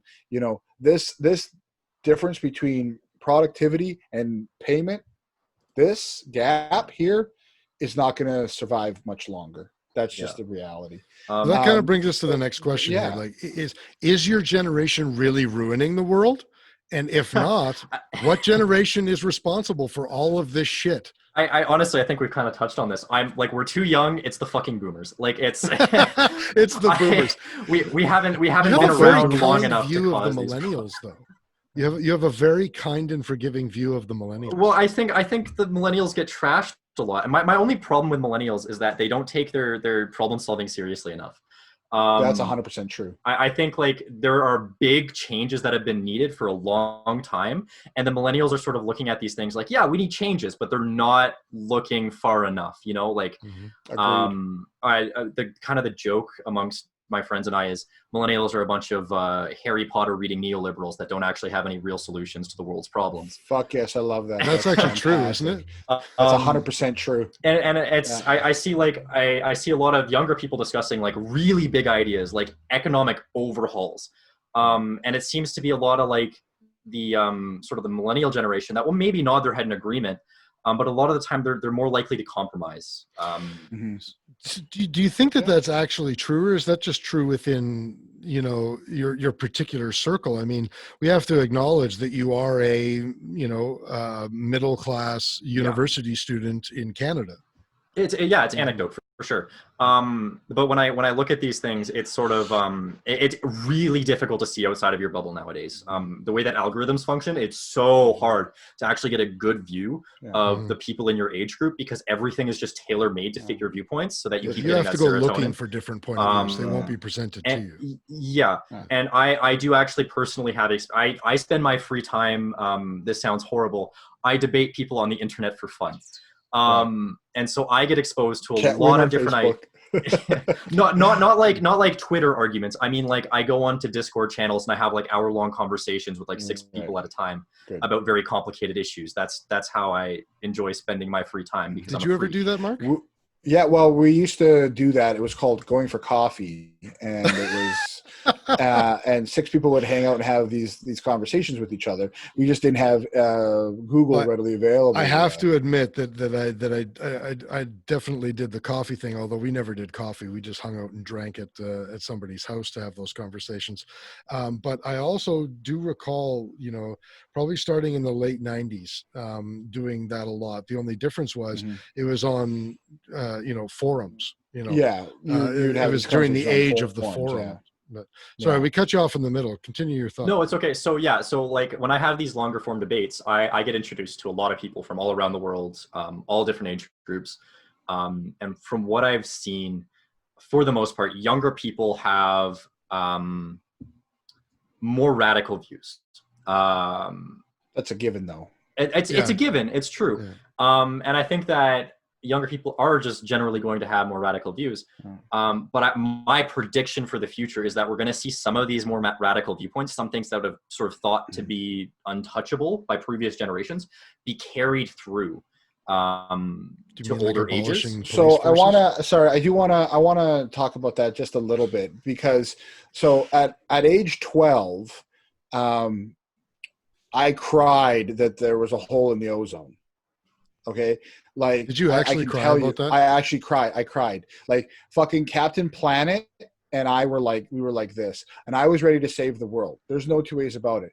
My generation were the first to throw the rock at Wall Street for Occupy. Right. Mm-hmm. And so I think what's happened to my generation, a little bit to your point, is that we've become we've become so disenfranchised because we're looking at this behemoth saying, holy shit, this is huge, right? And we fought it and we got our asses kicked, right? We tried to tear the system down. Yeah. We across the world had an Occupy movement that just could not beat the system. So I guess for me, my thing is I hear your generation. I hear you guys talking about these huge changes, these huge overhauls. Well, you know what? I can take you back 12 years, 15 years, when my generation was sitting there, we were throwing bricks and we were ready to burn the fucker down. And you know what we're doing now? Living our middle-class suburban lives, trying to freaking stay afloat, right? So I don't want to temper your enthusiasm and your joy and your fight, but just be aware. Well, I'm not making any claims about whether or not it'll actually solve anything. I'm just saying I think that this is the mental state of the younger generation. And it always is, though, is also what I'm getting at, right? Is that my generation, that was our mental state, right? The generation of the boomers were ready to fuck the whole world up with their flower power, right? And they had Woodstock, and they, Generation X was all about the, Berlin Wall and the Cold Wall War and the Cold communism. War. Yeah. Yeah, and exactly. again, but again, these things exist in every Vietnam. generation. But what I'm saying isn't that it's rare that it or it's odd that it exists in this particular generation. What I'm saying is it's more prevalent in this generation from my personal experiences. Yeah, I can't say that because it's hard. I know that a lot of the young people, like, how did we get an Occupy movement if it wasn't prevalent in my generation? Right. Well, again, it's not that it wasn't prevalent. It's that it's more prevalent, right? Like we're talking in scales here. It's not black and white. Yeah, fair enough. But again, those are very difficult things to prove. It's literally just a feeling. I can't. For sure. We should move on to our next question as well. What is our next question? Well, what is your opinion of the state of education for Gen Z? I mean, you're a university student. You've talked about this a little bit about the debt that your generation is going to be saddled with. Although you obviously share that with other generations as well. But what do you think about the state of education and new math? New math. It's not new. It's just different anyway. I've got to say I'm happy with the public education that I have received here in my province, in my town, at my school. I have to be very painfully aware that I'm in a very good situation here. Alberta has the best public education out of any of the provinces. Like our academic achievements are a good margin above most others. So in terms of public education, I'm pretty satisfied with what I have. In terms of maybe in North America or even globally, globally is going too far. That's just a mixed bag. But I would say in terms of North America, the States, awful. It's absolutely terrible. I hate everything about it. If I could change all of it, I would. I think the idea of pushing for private schools, that's now becoming prevalent in my province, is horrendous. Nobody wants it. It's horrible. I hate to see it happen. But I think what you're probably more so referring to is higher education. No, I'm talking about education in general, really. Oh, okay. Yeah. The only changes that I'd like to see implemented with what I'm familiar with is one would be introducing programming to math and requiring more math courses. I have a strong bias towards these things because I'm in engineering, of course, so take that for what you will. But I think that in terms of building problem-solving skills and actually building life skills, programming is an easy way to connect life skills and problem-solving skills in the real world to the theoretical aspects of math. And I think tying those two things together is profoundly important, especially in this day and age when you can apply programming to just about any job. Whether that be in the social sciences, whether that be in STEM, whether that be in the arts, it's everywhere now. And there are pushes for that. Yeah, I can tell you as somebody who's in the professional management class, math, people are not good at it. They're really not. People are utterly confused. They really don't understand it. And I lean on me being a nerd back in the day, coding, in C+, and,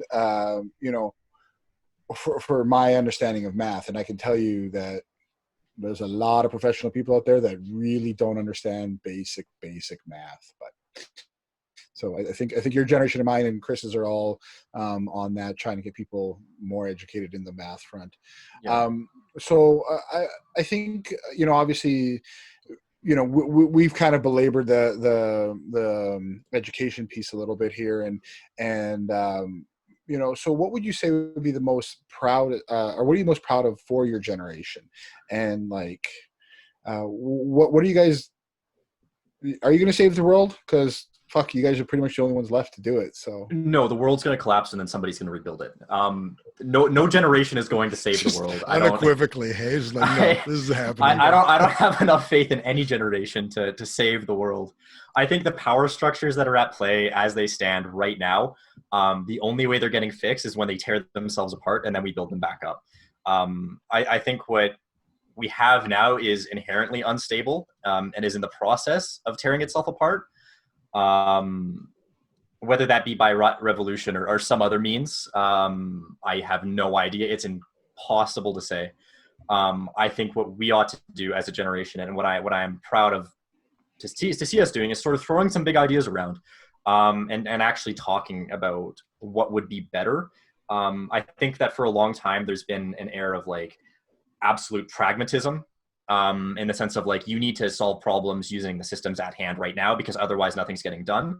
And while that's true to a certain extent, I think there needs to be a room for discussion of larger ideas, so that when the time comes to actually make these big changes, we have an idea of what we're doing. And we sort of toss some of these things around before we're sort of put on the spot. So I want to drill down just a little bit on this, because I'm kind of putting you on the spot now.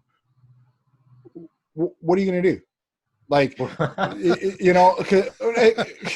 because like, this is the thing, right? Could you be more vague in that question mark? Well, no. So this was the problem, right? With Occupy, this is what we fell into. Was this? We need to tear down the systems. We need to rebuild the systems. We need to. Okay, what are we doing? Right? We tried to have these leaderless movements in Occupy, and it was the absolute biggest mistake Occupy had, bar none. Do you know how decisions were made? I shit you not. We would twinkle our fingers if you agreed, and if you wanted to, you put a little X up to disagree. There was no leader, right? The reason that movements in the past, especially like the civil rights movement in the United States, were successful is because there was individuals who rose to the fore and said, this is the direction we're going. Human beings need leaders. And so what I want to try to tell you is, from one generation to the next who did try to fight the system and lost, is what we did wrong is we spoke in generalities too much. We were trying to be too big tent, and we were trying to this inclusive, like, where we want to build systems and communities and all this stuff. It's where we failed. You guys as a generation need to say, this is what we're fixing, this thing right here.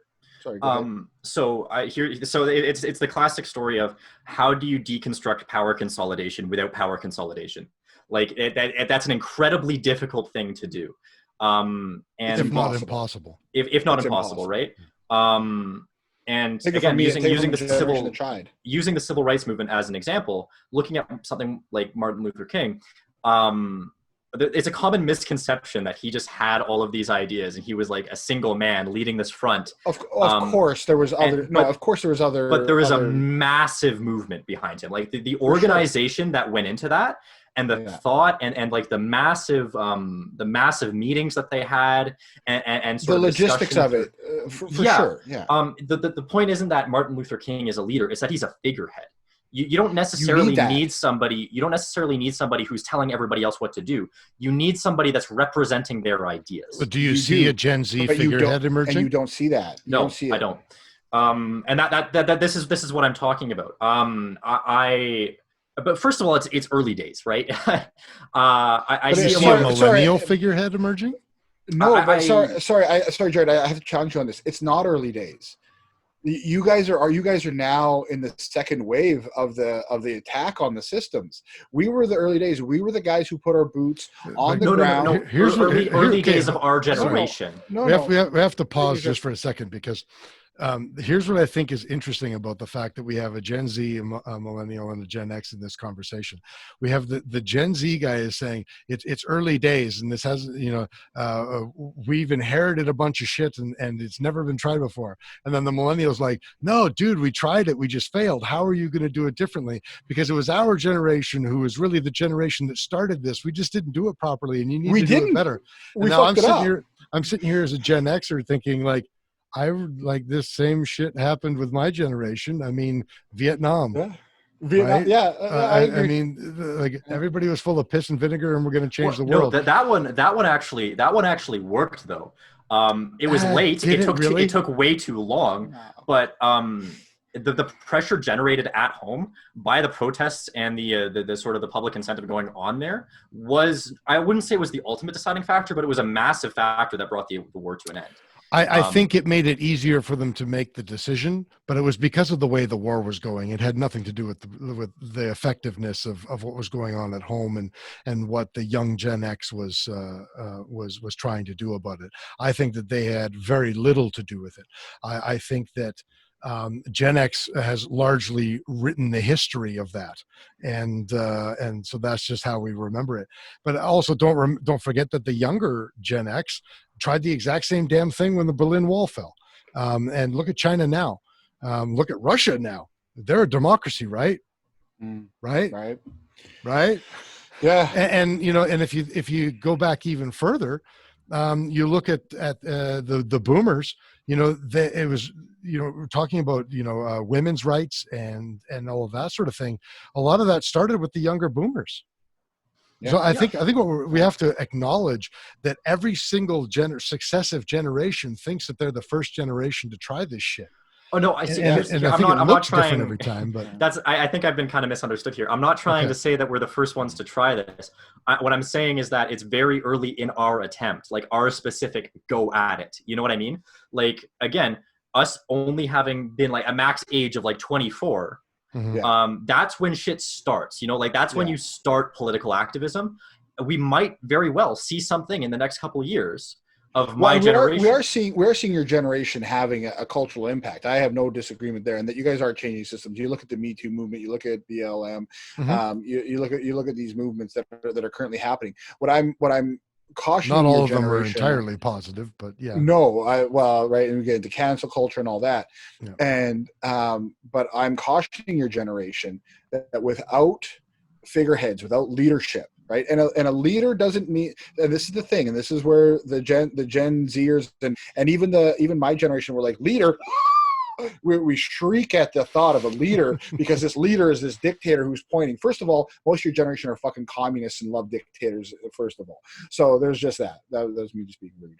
Jared's like, I'll let him finish the sentence. Yeah. But the point is that you guys have to caution, or I'm cautioning you guys, you have to start getting leaders in place, actual people that are well-spoken, that can actually lead your movement. Because these leaderless, like the idea of you guys not having logistics, you guys have all the logistics you need. You're set up, you're good to go. You've got the internet, you guys can TikTok your way into anything you want, or Twitter, or all of it, right? Like, but you guys can organize. You guys can organize very, very easily. Look at how easily it was for you guys to organize this last set of protests. It was simple. It was done like that. So you guys have the logistics in place to do this. You don't have the leadership to do it, and I think that's the problem with your generation. You guys know Obama was a boomer?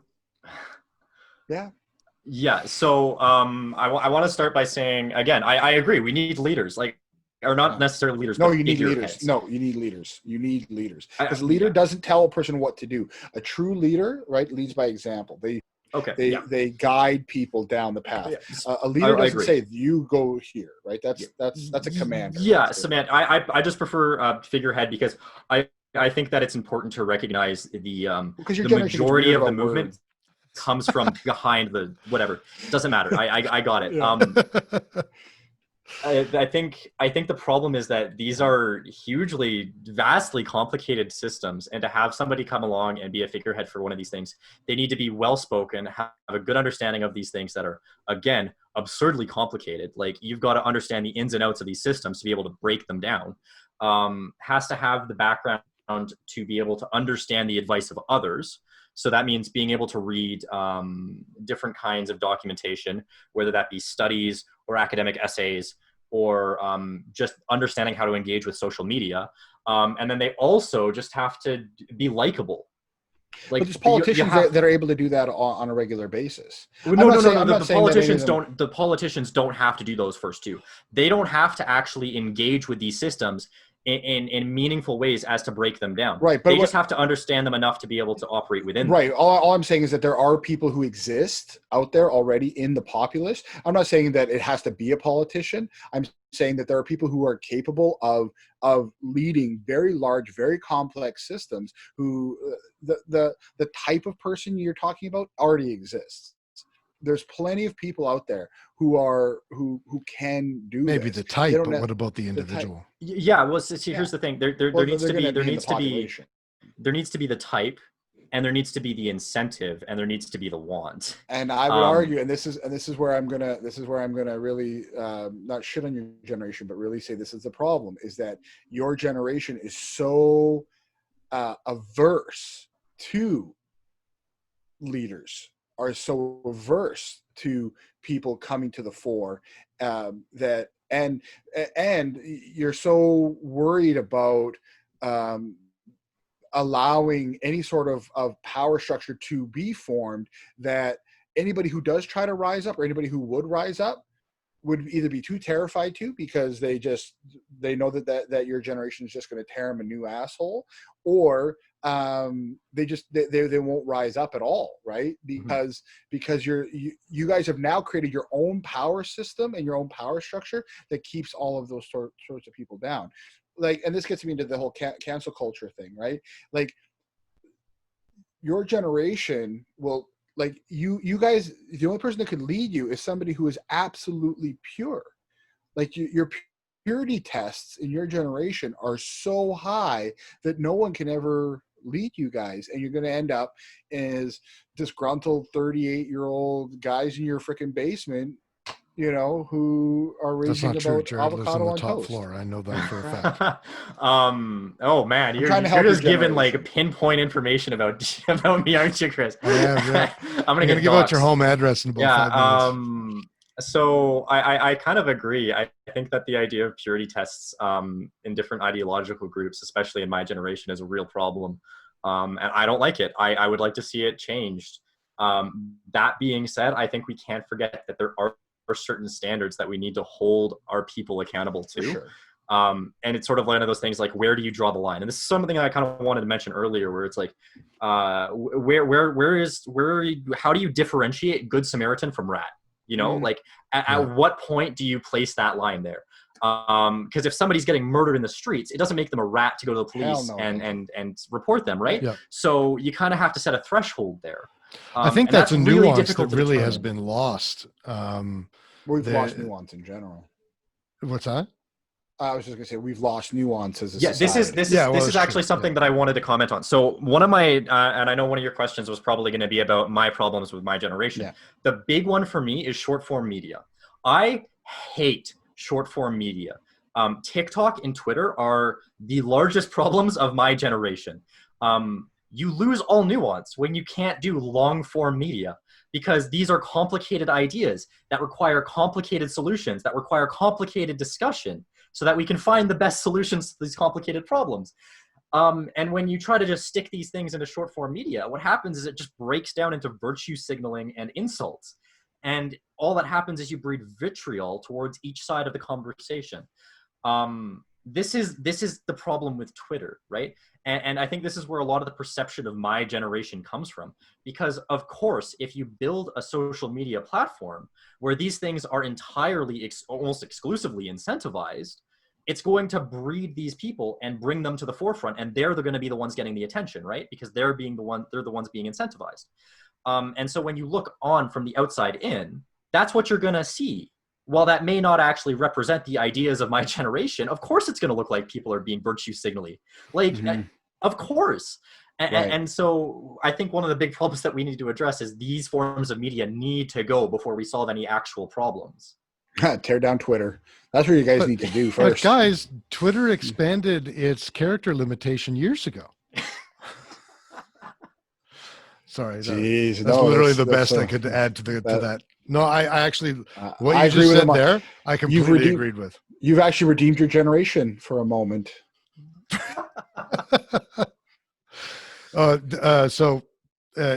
that another thing about the previous generations? Is all the condescension? Oh, 100%. We're the most condescending generation. Millennials, you think are?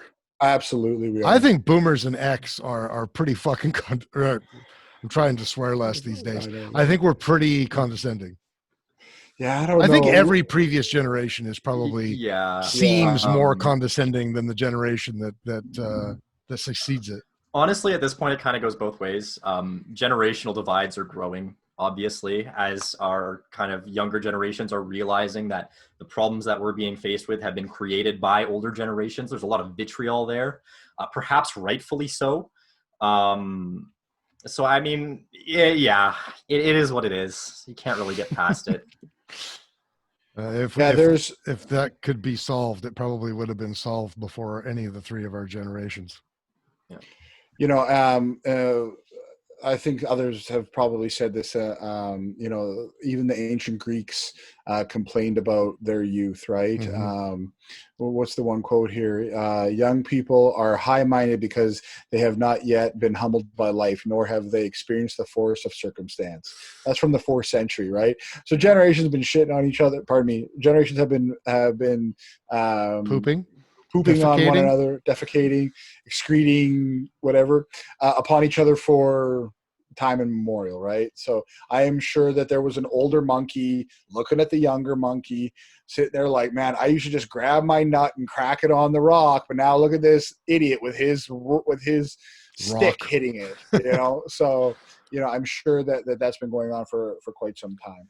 Yeah. Okay, we got one more question for you, Jarrod. Yeah, I'm ready. In a game of wits to the death, who wins, millennial or Gen Z? I'm gonna have to go with. I gotta represent. I'm gonna have to go with Gen Z. I mean, Why? it's just Why? That's wrong, and I'll tell you why it's wrong. But why? Because I think that I think Gen Z would be less reluctant to make big moves. Ooh, wait, why would that help you win? Why would that help you win? Yeah. Sometimes you got to make big moves to win the game. You gotta think outside the box. Oh, I'm sorry. You said less reluctant. My brain heard more reluctant to make big moves. Okay, I was like, how is that going to help you win? Okay, that makes sense. Well, the actual answer is that you're wrong, and that you're both going to fail horribly, and either a boomer or a Gen X is going to give like he's going to be a late entry to the game, and he'll win both. Yeah, see, I figured that was the direction he was going, but what would actually happen is that the boomer and the Gen Xer, right, would just bitch and complain, bore us to our until we fell asleep. Then they would buy up all the land underneath us, sell us, and throw us out on the street. So the Gen Xer would come in and tell you guys that you're doing it all wrong, and then the boomer would come in and say something emasculating to the Gen Xer, and tell him, like, you know, be a man about it or something. And then the Gen Xer would yell, "You're not my real dad," and then he'd run away, and nobody. And in the meantime, Gen Z would win. Only because you tweeted it first. Yeah. Win. Was it first? You guys always like to comment, right? First, yep. So, all right. So just before we're done, I came across something when I was kind of doing reading in preparation for this, and I thought it was interesting, and you'll have to excuse, I'm going to read it just the way that it's written, and you'll have to excuse it. It's obviously I think it was translated from French. I think the person who wrote it that I took it from was French, so excuse the poor translation, but it goes something like this. Imagine for a moment you were born in 1900. When you're 14, World War I starts, and this one ends when you're 18 with a balance of 22 million people dead. Soon after, a global pandemic, the Spanish flu, kills 50 million people. You come out alive and unharmed. You're 20. Then at night 29, you survive the global economic crisis that began with the collapse of the New York Stock Exchange, causing inflation, unemployment, and hunger. At 33, the Nazis come to power. You're 39 when World War II starts, and it ends when you're 45. During the Holocaust, 6 million Jews die. There will be more than 60 million dead in total. When you're 52, starts the Korean War. When you're 64 years old, the Vietnam War begins and ends when you're 75. A child born in 1985 thinks his grandparents had no idea how difficult life is, but they have survived several wars and disasters. A child born in 1995 and today 25 years old thinks that it's the end of the world when his Amazon package takes more than 3 days to arrive, or when he doesn't get more than 15 likes for her photo posted on Facebook or Instagram. In 2020, many of us live in comfort, have access to several resources of entertainment at home, and can give thanks to government aid to survive a new pandemic. But people complain because for several weeks they have to stay locked in their homes, yet they have electricity, food, phone, hot water, and a roof over their heads. None of this once existed. But humanity has survived much more serious circumstances and has never lost their joy of living. And for days we've been complaining because we have to wear masks to get into supermarkets, shop, take public transport. So obviously this is the sentiment of a boomer, or possibly even someone from the silent generation, although there's not a whole hell of a lot of them left. But what are your thoughts on that sort of a sentiment, I guess? I would say imagine growing up knowing that the probability of an overwhelmingly large number of those things happening in your lifetime is terrifyingly high, given the state of the world. It's actually a pretty good response. And I would say everybody needs to understand that we do live in one of the most peaceful, prosperous times in human history, and that a lot of what we are experiencing, what they experienced, is nothing compared to what the vast majority of humankind have survived for 250,000 years.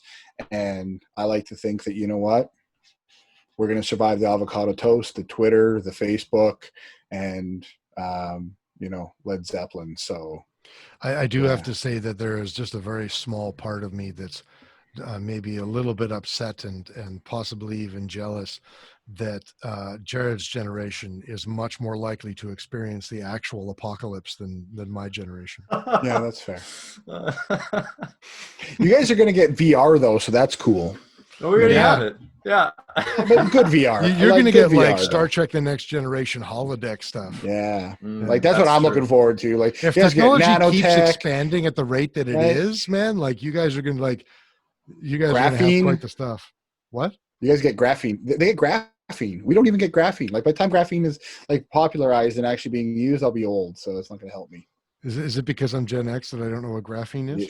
Yes. That is one thing I want to say. I don't think technological advancement is going to proceed at the same rate that it has historically. You think it's going to slow down?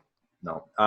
Just understanding the physical limits of from a materials engineering perspective. I think we've got a little bit of breathing room left.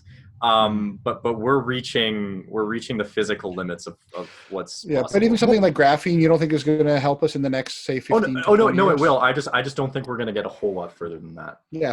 When you say that, all I can think about is this quote from the late 1970s. I can't remember who said it, and I'm going to butcher the quote, and I probably shouldn't even say it, but I'm going to anyways. But it had to do with computers, and the basic sentiment was, there was something to the effect of, I cannot imagine that anyone would ever need more, or that we will ever reach the capacity greater than 56 or 65 kilobytes of data storage capacity or something like that. And it was, when the tape computers were taking up entire rooms, and it was basically the sentiment of we'll never reach past a few kilobytes of data. And you can't see. Yeah. And my response to that would be to say that Moore's law. 16 gigabytes. My response to that would be to say that Moore's law was wrong. He was not correct. Things are tapering off now. Computers are not advancing at the same rate that they used to. Sorry, and I just want to challenge the one thing is that while the computer processing may not get much faster, we're going to increase the number of computers we have. We're going to increase where they are, what they're doing, how they're doing it. And I think that Moore's law, while wrong on the actual, like, the doubling every 18 months, I think is what it is, right? Of actual processor power we're going to see an increase in the amount of processors. I think we'll see in ways that we're not ready for. Well, we already are. We're already seeing multiple core processors. Yeah. We'll see an improvement in the implementation of what we've already developed. For sure. But I think the rate at which we develop new technologies will slow.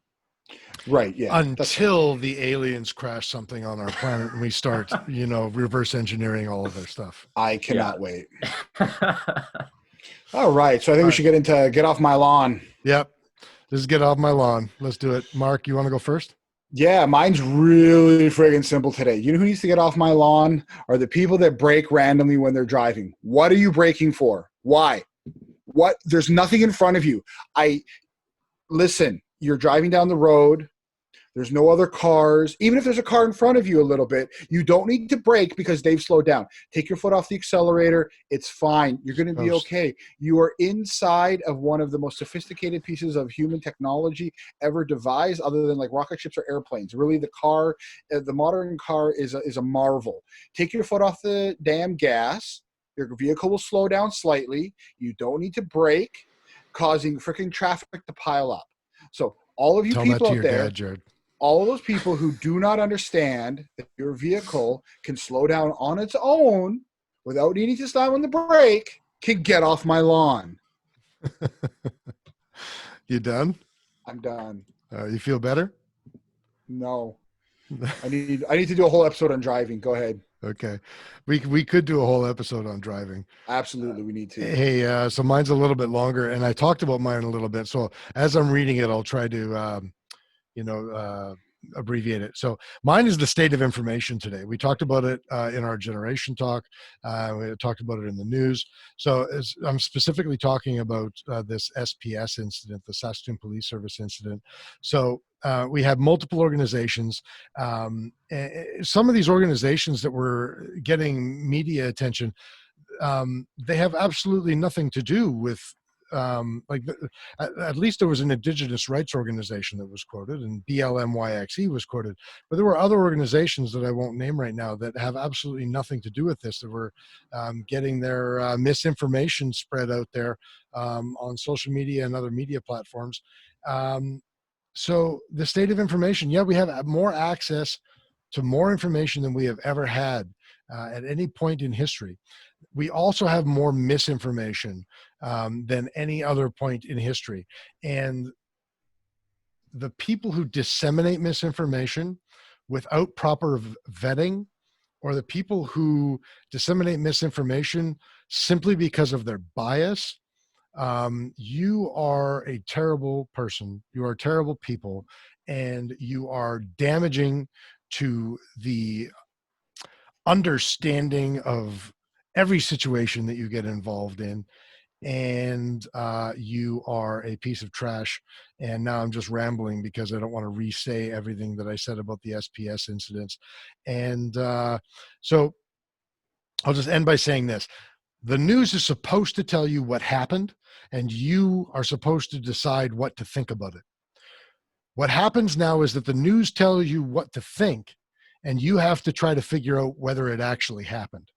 That is literally the definition of propaganda, not news. So news organizations and biased organizations that spread misinformation without accountability, you can get off my lawn. Boom. Boom. Love it. Hey, Jarrod, do you want to just wing? Anybody you want to get off your lawn? Yeah, I didn't write anything ahead of time. Millennials, Gen X, boomers, get off my lawn. Get off my lawn. Yeah. You can't afford a lawn. It's like, what, get off my apartment balcony? Get out of my parents' house? Get out of my parents' basement? I would say that people who haven't shaken McCarthyist sentiments about real social change and the consideration of ideas that would be considered communist or socialist, if you ask somebody who hadn't actually read into the issues, should probably read a little bit more into something other than Keynesian economics, because I think there are a lot of ways to solve the world's problems, but you seem to hide behind this notion that socialist movements are inextricably linked with totalitarian leaders. And I don't know, maybe read a little bit of history about Catalonia. You have to say "get off my lawn" if you go. Yeah, So get we off know my you're lawn. done. There you go. There you go. Yeah, There you go. McCarthyists, get off my lawn. McCarthy's get off I don't my know, lawn. Jarrod. That's fantastic. Mark, that sounds like communism to me. That sounds like communism to me too. That does. Catalonia, really? You're gonna go with Catalonia? Anyway, that's a whole nother thing. We'll bring you back on for when I trash communists for an hour straight. That sounds great. But just so that you know, I don't know if you saw the very first episode. I actually support a whole bunch of socialist ideals and things like that. So I'm a weird person. Anyway, Yeah. So my shout out today. Speaking of weirdness, my shout out today. Are you ready? I'm shouting out the anti-maskers, not because they're right. Is that what they're called now? The anti-maskers? That's what I'm calling them. That's kind of actually like that. That's got a pretty catchy title. Right? Anti-maskers. I'm shouting out the anti-maskers, not because they're right. Masks work and public health laws are clear. You can be mandated to wear a mask in a public place, but because they will stand for their convictions. The same goes for the anti-vaxxers, the flat earthers, and dare I even say the climate change deniers. In the face of overwhelming evidence and social pariahism, they will stand by their foolhardy opinions. Now, don't get me wrong, they are dead wrong. But in today's world, we see far too many folks bending the knee to others, changing their opinions, and not because they've been presented with evidence enough to change their thoughts, but rather because they are terrified of looking bad to their neighbors, or they might not get invited to family dinner because their opinion is not mainstream. This is a terrible way to live your life. Changing your opinion to match whatever else everybody around you is saying or doing is just as bad as thinking that lizard people live in the center of the world and are controlling COVID-19 with 5G. They're not? So today, they're not. So today, my hat goes off to those weirdos who will blatantly flaunt science, ration, and reason to show the rest of the world that conviction is what you believe in can be stronger than the tens of thousands of voices at one time.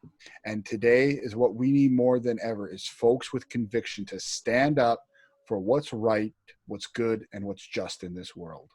That's who I'm shouting out today. You know, Mark, crazy motherfuckers, you are actually showing us, pardon me, you crazy mofos are showing us at least that there are people out there that still have conviction. This episode has shown, if nothing else, that Mark and I suck at trying to stop swearing. So I want you to know, Mark, that I was anti-mask, anti-vaccination, flat earth positive, and I denied climate change. But since you just said that, I feel like you're right. Right? So mine is a little bit less worldly. So let's put it that way. My shout is simply to Grey Birch Solutions. They're just a small Canadian firearm manufacturer. This seems very trivial next to Mark's shout out. Anyway, I participate in Project Maple Seed. I've talked about it before, and I'm currently trying to build a custom Ruger 1022 platform rifle for this program so that I can use it with participants. I recently worked with another organization on this build, who I won't name, and my experience with them was not good. Grey Birch is a new company getting into custom high-end rifle business, and they are currently developing and making custom parts for the 1022 platform. I've been in contact with Steve, the co-founder of Grey Birch, for the last couple of weeks, and I've been getting I've ordered some of their parts for my build. Including a receiver and a carbon fiber barrel. And my experience so far has been stellar. I talked about him earlier in my What Did I Do This Week? Steve, he communicates very well. They have been very reasonable to work with. And although I haven't got to test the product yet, what I'm seeing of their work so far looks incredible. So Grey Birch Solutions and Steve, specifically the co-founder of Grey Birch Solutions, gets my shout out this week. Jarrod, do you want to wing a shout out at anybody? Oh gosh. I don't think I'm nice enough for that. I, nobody. I'd like to thank internet for always being there. Yeah. Too funny. Not nice enough Well, to shut anybody. Not even your own Jarrod, dad. Oh yeah, sure. I'll shut my dad out. He's great. He's Love thanks for him. paying the bills and keeping the lights on. Thanks, Dad. I personally want to thank you, Jarrod, for joining us today, man. To hop on the screen and to get berated by a millennial and a Gen Xer, man, that takes a set. So frankly, this is exactly what I wanted. I mean, I love just like bashing people, especially people younger than me, because I think it's part of just human nature, actually. Agreed. But that's not really what this was. I mean, you articulated your position very well. I think you represented Gen Zers better than most Gen Zers would.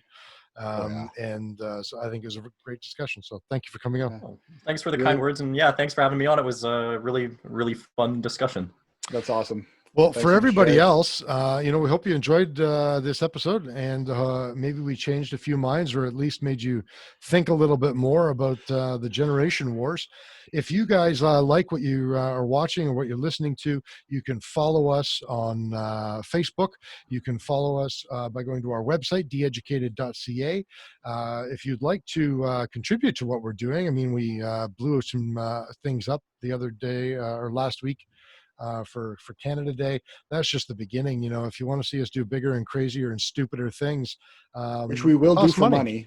Yeah, it does cost money. So if you would like to help support our program so that we do big, dumb, stupid things for your entertainment, you can go to patreon.com/DeEducated, and even just a cup of coffee a day or a month or whatever. Anything would help us do stupid things. So we would appreciate that greatly. You can download our podcast wherever you get your podcasts. And did I miss anything? Give us your feedback.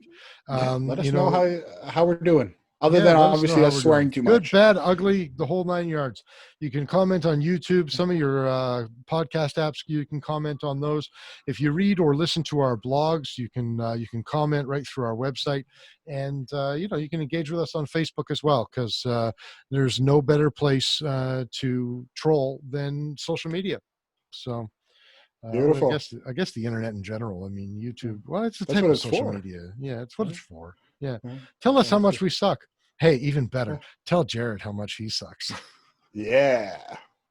Is that targeted harassment? Yeah, it's targeted harassment. Oh, shoot. I think we just doxed him. Yeah. He needs a virtual safe space. No, that was millennials. They needed the safe spaces, right? Do Gen Zers need safe spaces? Yeah. Gen Zers need safe spaces. I don't know. I mean, my ideas on safe spaces are a little bit more complicated than that, but well, millennials definitely needed them, and I guess we'll have to do this again to see if Gen Zers needed them or need them, whatever. Thanks for listening, guys. We'll see you next episode. Have a great time. Oh, you're just pointing at that? I said cut it out. You're supposed to go bye. Bye. There we go.